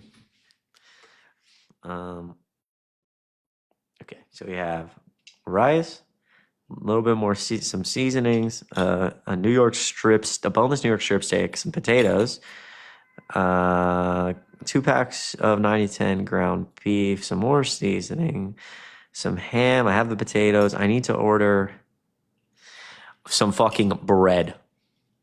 Can I get some fucking bread? I need tortillas. This is what I wanted. What's a low calorie, high protein tortilla? I know they exist. Ryan would fucking know. If you're a Trump supporter, let me know. Mission carb balance. Okay. Carb smart. Okay. What should I do, Ryan? Help. Ryan, help. Ryan, I need help. Oh, mission. Oh, they're literally called. That's literally what they're. Is that actually? They're actually called carb balance. I mission. Is that what you're saying? Hold on. We have fucking Kyle here. Kyle Morales, brother. What is it? What is going on here? Mission carb balance. You guys are goated. I appreciate you. Hello. Hello. Can you hear me? Yeah. What's up? How old are you, bro? 23. Okay. What's that you in your profile picture, bro? Yeah. I don't. Why'd you vote for Trump? So I honestly felt that he was just a better president for progressing America first mentality, and let me just expand on that. So for first, in terms of getting more American naturalized citizens in the workforce and putting a high priority on restricting immigration. And I understand a lot of people conflate asylum seekers with illegal immigrants. I just wanted those asylum seekers to have better, proper vetting, which I think he was in favor of. So, and I thought the Biden administration and Kamala, as an extension of that, was not in favor of that. I'm very big in favor of him as well, repealing a lot of these DEI policies that are in a lot of our campuses and in our government. I am a pro-choice person, so I definitely disagree with Republicans on that point. And I don't really agree with a lot of the transgender and homophobia that's been spread by the Republican Party recently. But I am supportive of a lot of his immigration policy and his his merit-based focus for people getting jobs. Okay, so when you say Trump had more of a focus, dude, I'm sorry, I can barely hear you. So when you said Trump had more of a focus on I don't think there's any Biden or Harris administration policies that on a broad scale negatively affected the border, or certainly I don't know any policy that would have led to less vetting for asylum seekers. That certainly didn't happen. Furthermore, what do you mean by Trump getting more naturalized citizens in the workplace? So in America right now, in terms of people in the labor force, there's actually more illegal immigrants or asylum seekers in the workforce than there are Americans. Why? The answer to your question is because there's not enough native-born Americans in the workforce. Our workforce has shrunk considerably, and that has been exacerbated since. But he's trying to grow that, though. But how? So how are you going to grow that? You're going to have more. Trump's going to force people to be born? No. You're saying the workforce is shrinking. Yeah, he's trying to grow the workforce in terms of jobs available. No. Right now, the unemployment rate, there's about 7.1 million people unemployed. Those are people who are actively seeking work and cannot find it. 7.1 million people. The amount of job openings right now is 7.7 million, right? Okay. So there is literally not enough people to fill every single job. The reason that under the Biden administration, you saw 15 million, well, partly because the Biden-Harris administration, passed some of the most impressive fiscal policy of any administration ever, and it really helped our economy. But part of the reason that, like, economically you see those job gains going to a lot of not native-born Americans is literally because there is not enough native-born Americans in our workplace, or in our there's not enough native-born Americans in our workforce. In 2020, boomers started retiring at a rate of 2 to 1 to the average new worker. Our population is really, really aging, and not enough people are having children, and so it's put a real strain on on our labor market. And so actually a lot of the immigration under the Biden-Harris administration, both undocumented and documented, has played a key role in us, like, being able to have, like, the strongest economy on earth. So it's not like these jobs are going to undocumented people or documented asylum seekers because they're replacing American workers. They're literally just, like, they're going to undocumented workers because there is no other, or documented. They're going to non-native born citizens because there is no non-native born citizens. Like, they're all in the workforce already. Okay. All right. Thank you for educating me on that on that point. Yeah, but also I really I feel like I'm not saying the Biden administration and Kamala Harris, by extension, like I said, did this on purpose, but I feel like they did more harm than good with these DEI policies. And what I mean by that is, like, when you specifically say you're advantaging a group of individuals over others, you're also specifically saying you're disadvantaging a whole other group of people. And I like the fact that Trump is trying to move away from that and let's just do everything just based purely on merit. If this person's qualified for the job, let's do it on this way, and let's do it colorblind wise or gender blind. Just let's specifically who's the best person for this position. I feel like when you move to, like, a DEI policy, you start to and I understand, like, the premise for it's like we're trying to equate more equity in the workforce, more equity and just diversity of thought, right? But I feel like it has been more caused more harm than good, in my opinion. So I like the fact that he's moving towards more just like I said, like a gender blind, color blind, everything blind policies, merit based strictly, which I appreciate. Okay. Do you think that white privilege exists? Yeah, but, like, I think it gets overstated a lot, to be honest. Well, what do you mean by that? What do you mean?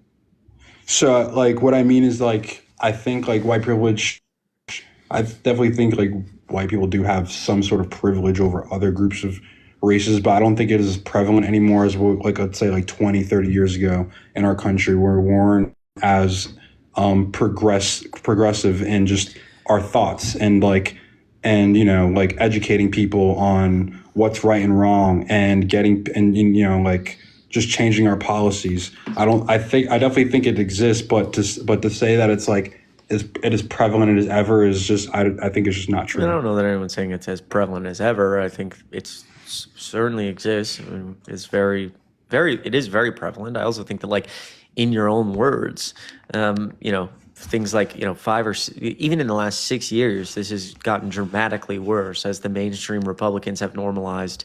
I think, like, racism has always been, normalized in America.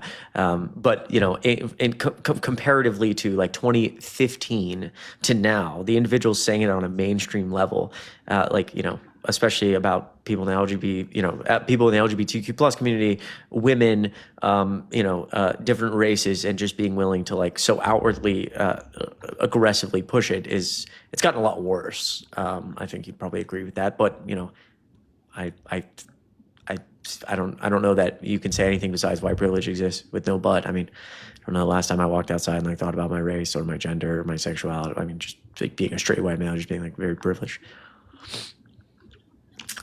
So yeah, I don't really think, like, DEI is, like, doing anything bad. I think it's good.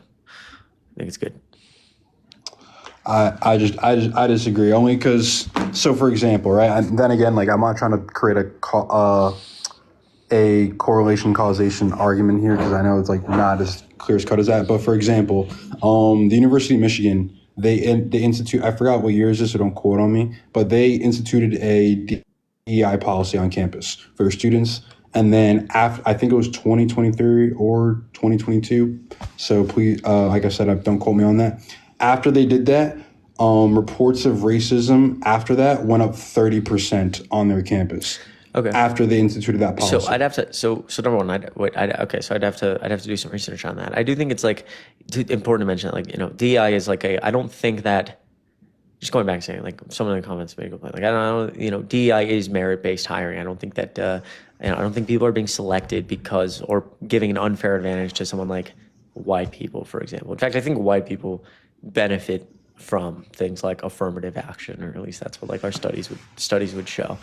So racism went up 30%. How do you define racism going up 30%? Well, just reports of it went up 30% after that policy was instituted on campus. What university is this? University of Michigan.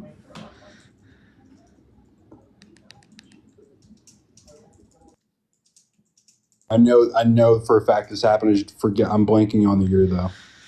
Recently, it was either 2023 or 2022.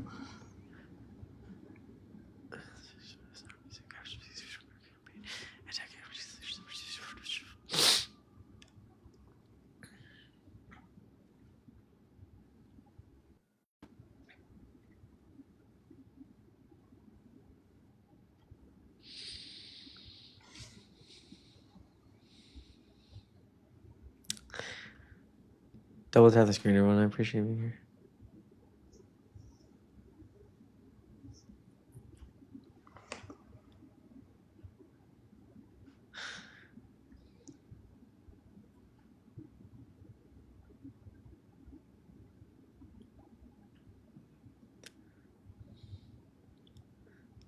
Interesting. I'd have to read more about this. Okay. And also, just maybe this will maybe be a good talking point. Maybe I know there's a lot of contention on like whether Trump's going to reduce inflation or whatever. I think personally he will. But the problem is, I think in the short term we're going to experience a little more economic hardship. But long term, I think he will reduce it to a point, and we're going to be more economically successful than the previous administration was. Really quick, you think that? Okay, and you think that these like widespread tariffs? You agree they're going to cause inflation? For the short term, okay, yes. But you would also agree that short term negative benefit is going to be widespread in our economy and a lot of other negatives. I mean, when the Fed just a few weeks ago suggested they weren't going to cut interest rates as many times in 2025, presumably because of Trump tariffs, we had the worst day on Wall Street since mid-2020. $3 trillion of market cap just fucking erased as fucking Wall Street panicked because the around like, oh my God, maybe we haven't reached a soft landing and recession talk started again. So if Bloomberg estimated 1.5% increase in inflation by mid-2025 with these widespread tariffs that Trump says he's going to implement, that would cause a catastrophic effect in other parts of our economy, including the stock market and the unemployment rate. So, I think that like it's very interesting that the group that rallied around like no one can afford anything, fuck Biden because no one can afford anything, which, from an economics 101 standpoint, obviously Biden had nothing to do with that, are now just like, oh yeah, deal with like the inflation that's coming because like something. It's very strange. I don't think widespread tariffs are a good idea for those reasons and the fact that they're going to alienate us around the world, destroy our relationships with our trade partners. It worked pretty well with Colombia, if you ask me. It worked. Okay, but again, the idea that we're going to be like putting widespread tariffs on places like Canada and Mexico, for example, like they're obviously our allies already. Well, he hasn't said he's going to. He did. He said he's threatened that. No, he said last time he spoke about it, he said February 1st was his. He doubled down on it today. Yeah.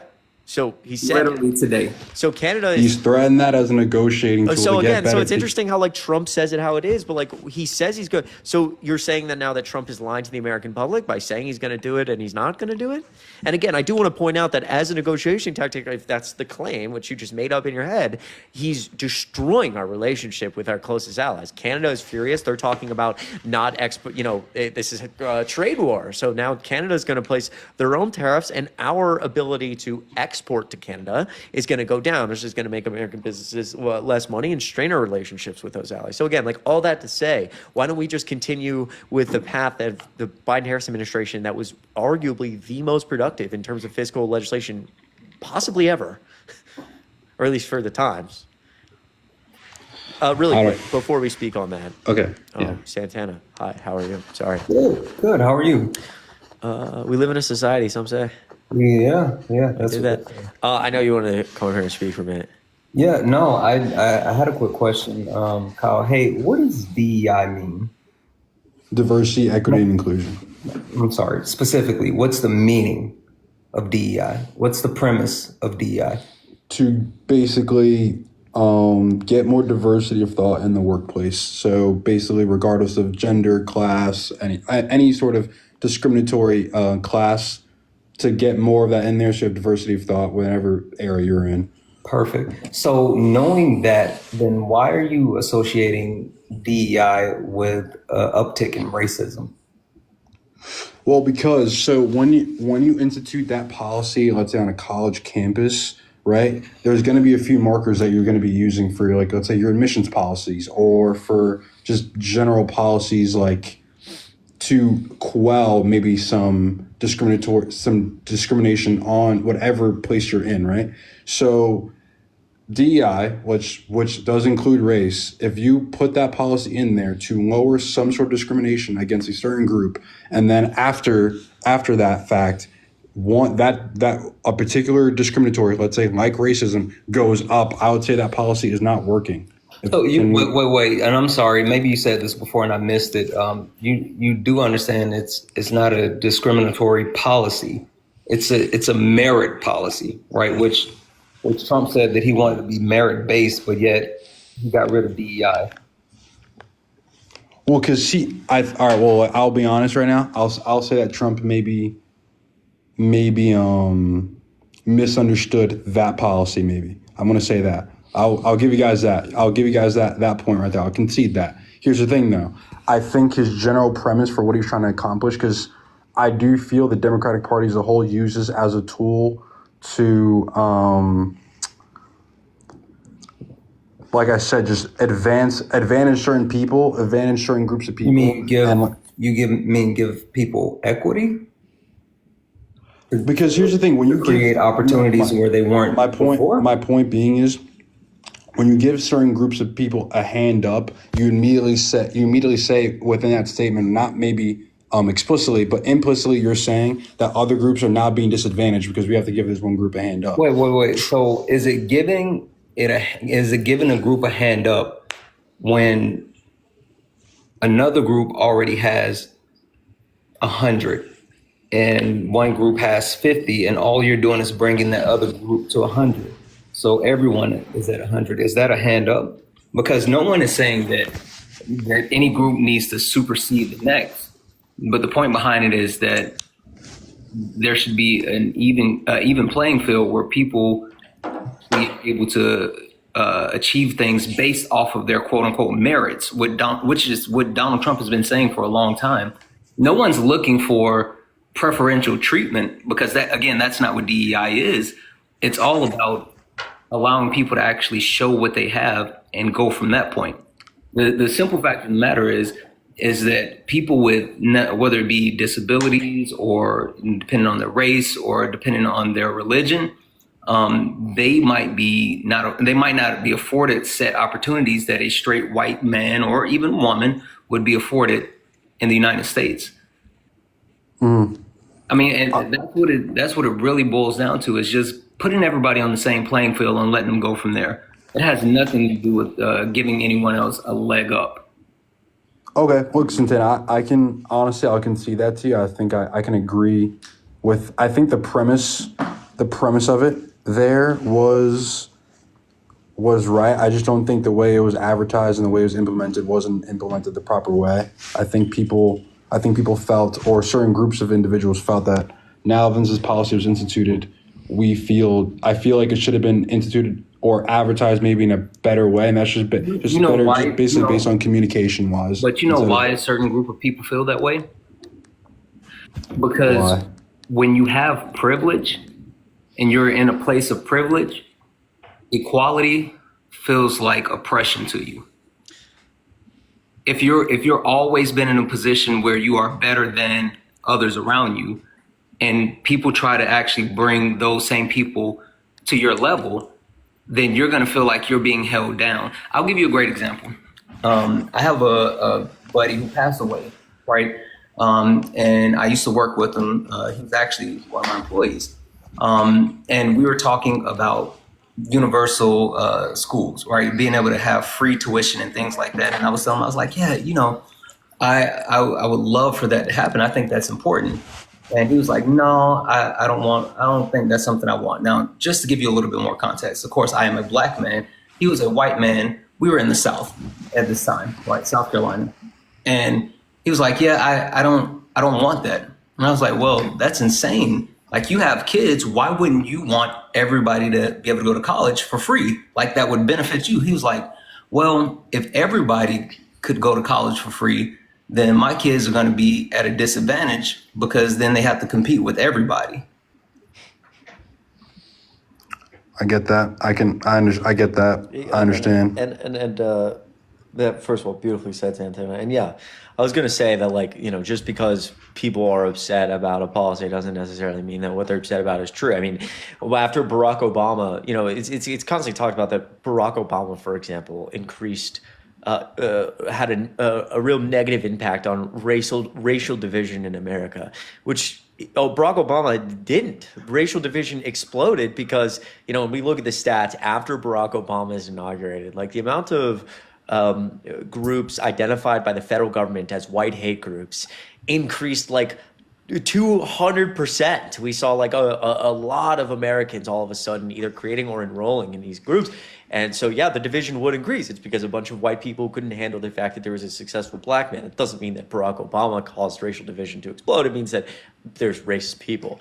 And so, similarly, just because like a university creates a policy around DEI and the 22-year-old white dudes on the campus want to be outraged about it, I don't know that necessarily means it's a negative policy. Okay, Chris. I can honestly, I understand where you guys are coming from, and I see you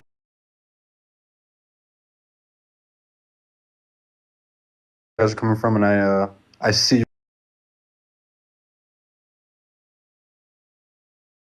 guys are coming from, and I see you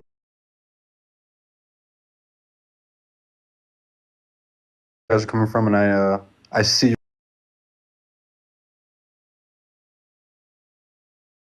guys are coming from, and I see you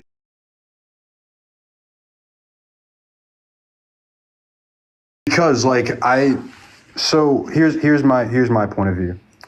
I don't disagree that there's these issues still in our country or whatever. I don't disagree with that at all. But just because I look a certain way, just because of that, I have to look exactly like vote for exactly how a person similar looks to me. I just disagree with the premise, because to me, it's like you're kind of defeating your own goal there. Like, we're trying to promote color blindness, but then you're telling me, well, you should really vote for this person, not because of what you think is best for yourself, just because you're black and she's black too. Right. You know what I'm saying? So I think the reason why that got like such a visceral response is because a lot of people didn't understand what he was saying.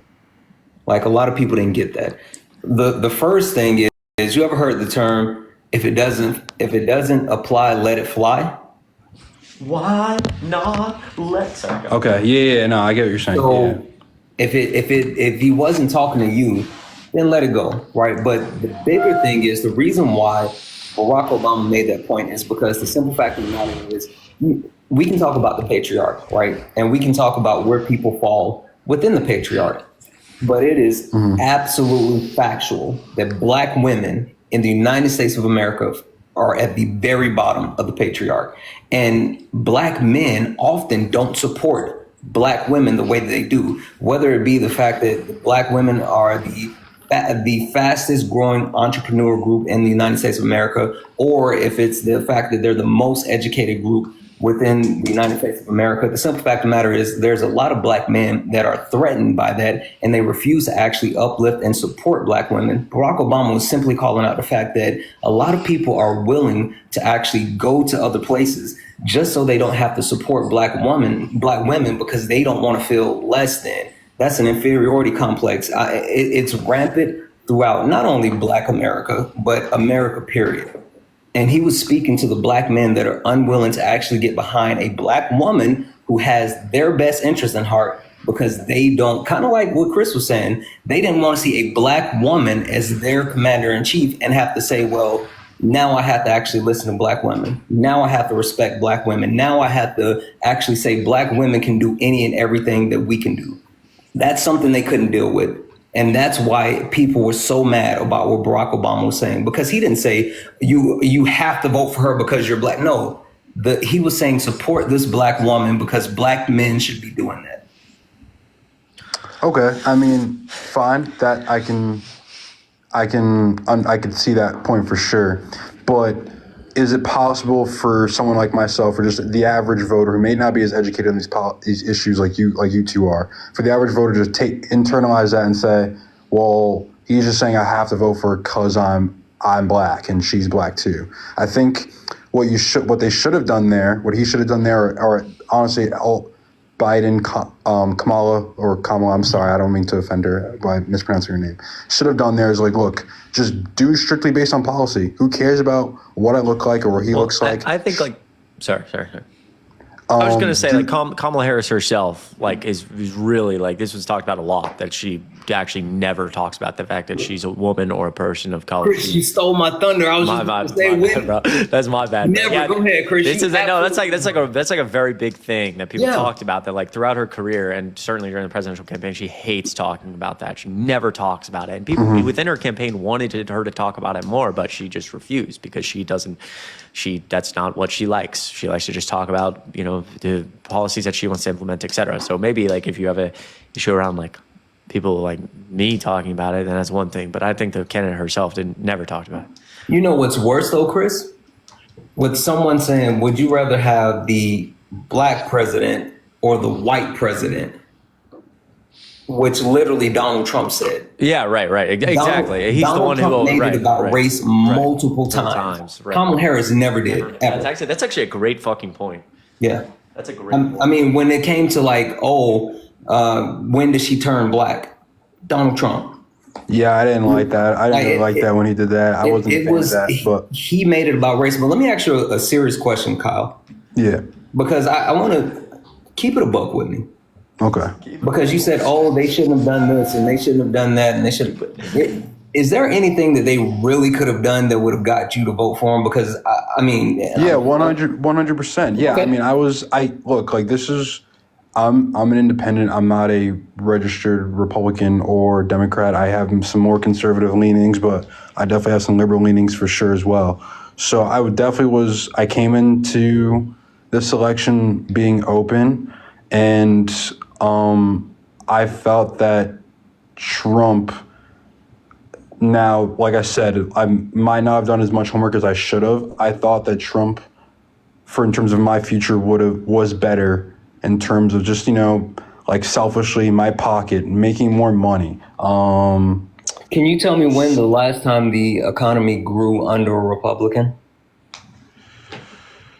Bush, or I could be wrong about that. No. Okay. Simple fact of the matter is the economy doesn't grow. Like in recent historical history, the economy suffers under Republicans. It actually contracts under Republicans, and you often see Democratic-led Congress and Senate, and presidents have to actually either clean up a mess or actually push the country forward. It doesn't happen.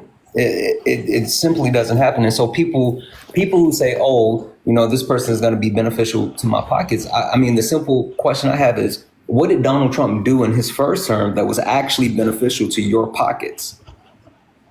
Well, I was 2016. I couldn't vote at that time, so but I didn't support him back. I actually supported Bernie Sanders at that time, but yeah, I wasn't at that point. I wasn't really looking into politics. Just more recently, because my whole thing was Trump was really big on like getting, like, this is my first point I made to Chris, was getting more American, like naturalized American workers into the workforce.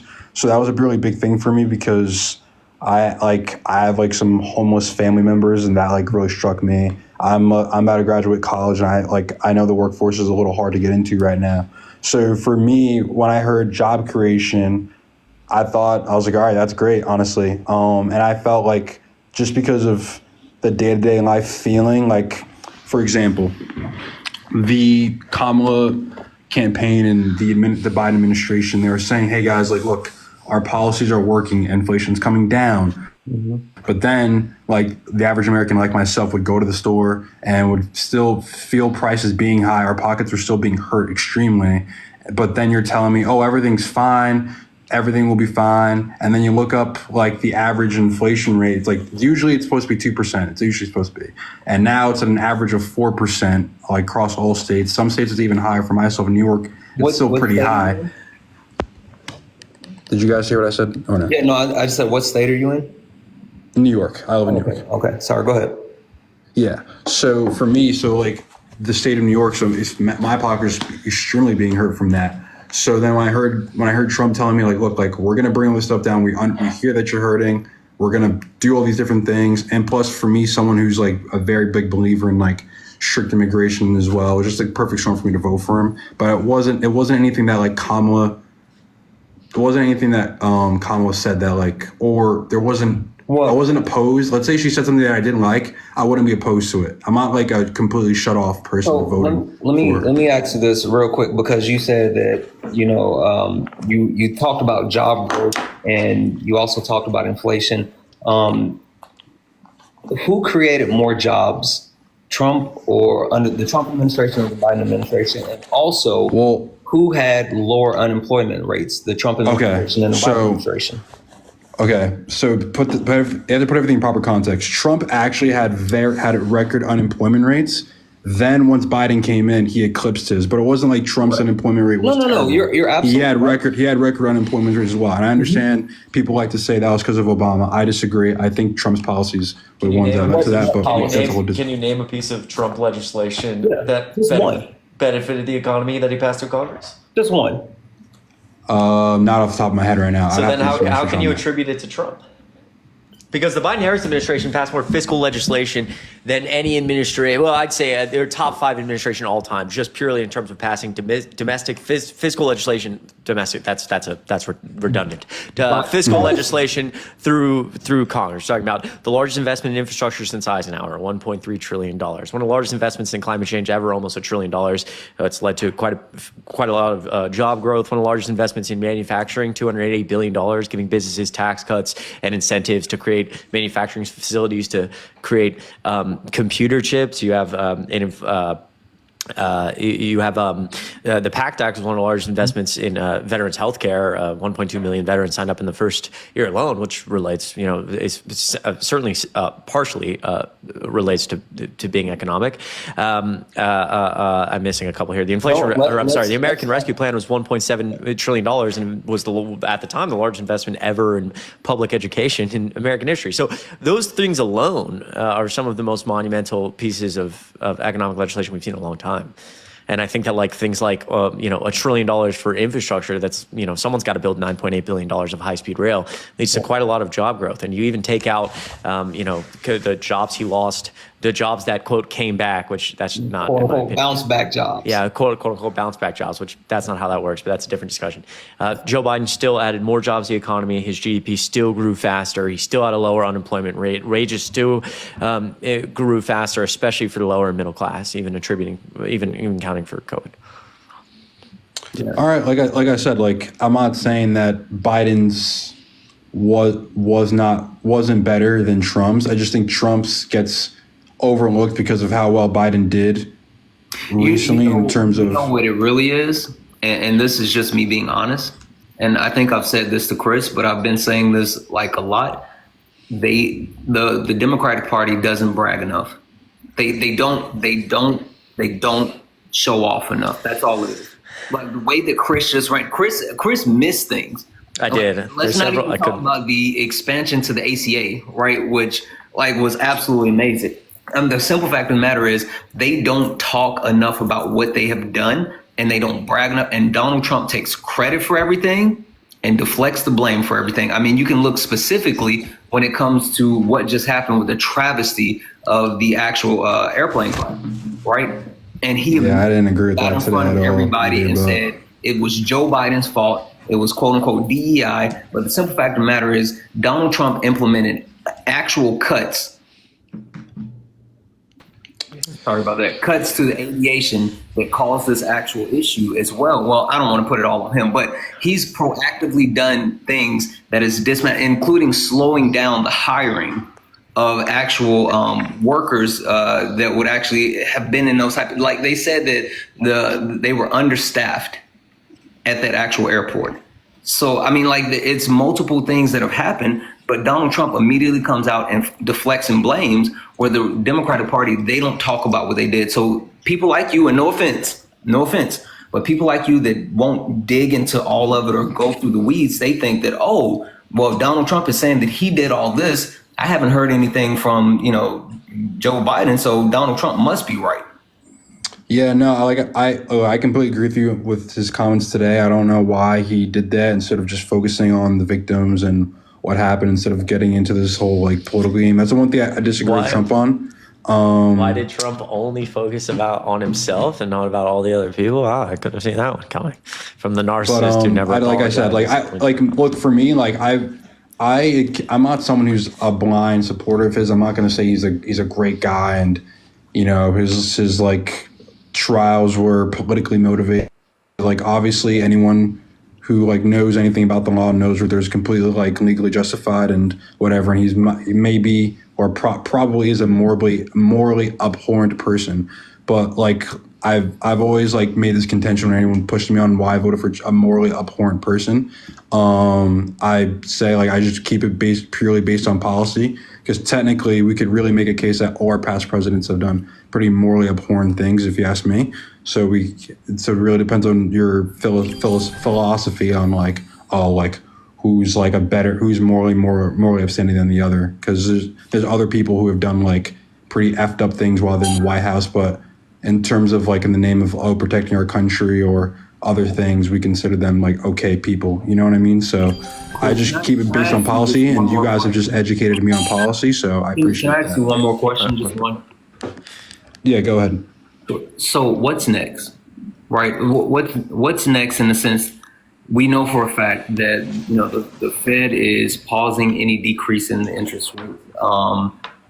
We know for a fact that inflation is set to rise. We know for a fact that eggs are expensive, but then we also know for a fact that Donald Trump has caused massive disruptions, and not in a good way, to the normal practices of the government, including funding for people that actually need it. And some people would say, again, I'm not ready to assign blame, but some people would say he has blood on his hands with what happened last night. But the simple fact of the matter is he's threatening our allies in multiple ways, whether it's certain European allies saying that they're going to actually send troops to Greenland to actually protect Greenland, or whether it's Canada and Mexico preparing to gear up and start a trade war with us, or whether it's the fact that there's a tuberculosis outbreak within the United States, but no one's communicating that out because Donald Trump has stopped communication from the CDC. Like it's a lot of bad things that are all lining up at once. I mean, you have United States citizens that are getting caught up in ICE and being detained. Like, what do you do next? Because things aren't looking good. So there's a lot to unpack there. I have to go soon, but I'll say this though for a few things. Look, I agree with you there on. I really disagree with let's say him pulling out of WHO, right? That's a World Health Organization. So my apologies. And the CDC stuff, I completely understand. And the inflation things, like, look, like I said to Chris earlier, I agree with he hasn't said this, but people, supporters of his and associates of his in his administration have said that Americans are going to go through like a temporary economic strain for like a long-term growth, which I definitely agree with and see. But in terms of his immigration stuff, I don't know. I disagree with like him throwing people in like Guantanamo Bay or trying to end birthright citizenship or the funding freeze, because I was freaking out about that yesterday because I received FAFSA. So obviously I was bugging out about that too. I'm like, dude, what the frick? Like, come on, man. Like, stuff like that. Like, I definitely see where the other side comes from for sure. I'm not, like I said, I really don't want you guys to put me in this like box of, oh, he's a MAGA racist guy, doesn't know like what he's talking about, like, or whatever. Like, I definitely understand where you guys come from in terms of your concerns on him as a policymaker and as a president recently, especially since he's been back in office. I get it, for sure. Well, listen, Kyle, you've been very respectful up here, and I appreciate that a lot. I certainly don't put you in a box. I appreciate you like actually actively thinking about these things. We drop you down. I'm gonna have to like go in a second because I have to go like get groceries that are being delivered, and they're about to be here. So let me let you down. I appreciate you being here, man. Pleasure to talk to you guys. For sure. Yeah. We'll talk again soon, man. Be safe, all right? Yeah, man. Peace. W. Kyle Santana. Good to see you. What's up, Chris? Are we birthday twins? Yeah, bro. Is it your birthday today? It is. Is it yours? Oh, chat. Can I? No. My birthday was on Tuesday, but can I? Parker told me that it was today. Bro, Parker's driven. Can I get a million W's in the chat for fucking Santana for his birthday, guys? Go show Santana love. Make sure you're following him, dude. This is gonna be really bad timing. So I'm gonna go in a second, but dude, happy fucking birthday. You got any plans? Yeah. So the wife and I are traveling. We're going to Vegas this weekend. So. Vegas? Yo, fucking holy shit. Listen, a lot of debauchery is afoot. Hey, bro, I hope you have fun. Just be safe, all right? Yeah, absolutely. Dude, that's fucking dope, man. Happy birthday. I really hope you have a good day, man. You deserve it. You fucking deserve it, man. I appreciate it. Well, happy belated. Again, that's why I was trying to get up earlier because Parker was like, oh, Chris is Thursday. And I was like, oh, we're birthday twins. Excuse me, Parker. Wow, what a terrible friend. No, I'm kidding. My birthday was Tuesday. Did you do anything? Appreciate you. No, not really. I just kind of just hung around. Yeah, because it's freezing there, right? Yeah, it's pretty cold, but I think I am gonna go out this weekend. It's a foot. I think I might go get into some hairy water with myself. Listen, Friday, absolutely. Oh, also, real quick, sport. Thank you for the $5 to get the W's. 5 of one of those eggs. That's right. Yeah. Yo, W Santana, happy fucking birthday, man. Yeah.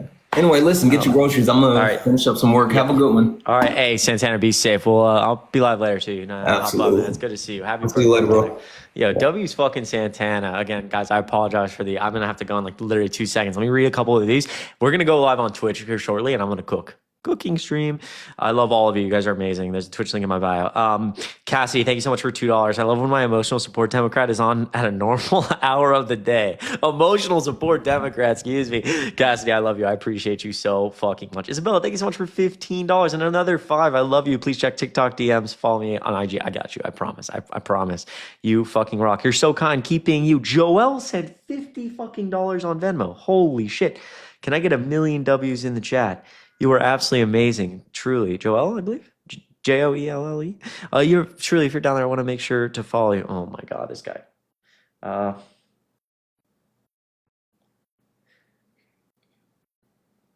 Shit.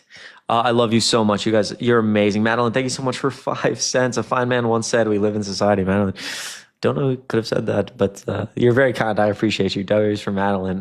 Carla, thank you so much for $10. As a documented immigrant who's terrified by everything that's going on right now, I appreciate what you guys do. Wish there was more men like you guys. You all deserve the world. Yo, Carla, I love you. You're the best. Huge W's in the chat. You rock. Got my 1 day at a time tattoo today. Brenna, $2. I appreciate you. 1 day. Wait, really? Are you serious? Yo, that's fucking sick. W's fucking Brenna. Holy shit. Cheyenne, thanks for $1. My back is killing me, but I love you very, very much. I want to thank you for everything that you do. I'm sorry your back's killing you. I apologize. Please feel better. I love you. I appreciate you being here. Tatiana, good to see you. You're such a sweetheart and a genuine soul. You make bad days a little better and you look nice. You're nice to look at too. Tatiana, I love you. You're absolutely amazing. I get W's in the chat. Thank you. It's always good to see you. Coco, thank you so much for $1 for the groceries. You're fucking amazing. I appreciate you a lot. Seriously, I don't take this for granted. Emma, what's better than 2 plus 3? You plus me. That's a good one. I won't even lie. Don't listen to the haters. Your always looks great. Thank you for everything that you do. Emma, I love you. Can I get W's in the chat for Emma? You fucking rock. Bryce, $15 on Venmo. You guys are amazing. Use this to help buy a meat thermometer for your steak. Fuck, I can't believe. I'll cut it open. I'll just eyeball it. I love you. You're amazing. Thank you so much, Bryce. Seriously, it means a lot. I have some more things to order. Okay. I'm gonna have to go. David, thank you so much for $5. I appreciate you so much. I like the haircut, David. I love you. Oh my God, Maggie, it's so good to see you again. You've genuinely raised my standards for how men should act, and I can't tell you enough how much that means to me. $50 on Venmo. Holy shit. Chat, I never take this for granted. Truly, just the fact that I can talk to you guys every day means the world. Financially, whatever. Like just the fact that everyone's here. Just means the absolute world. Truly, Maggie, thank you so much from the bottom of my heart. Christine, thank you so much for $5. Hi, it's Daisy. I sent you a B-Day Venmo yesterday and one yesterday apologizing for missing some spammers, but I sent them too late for you to see.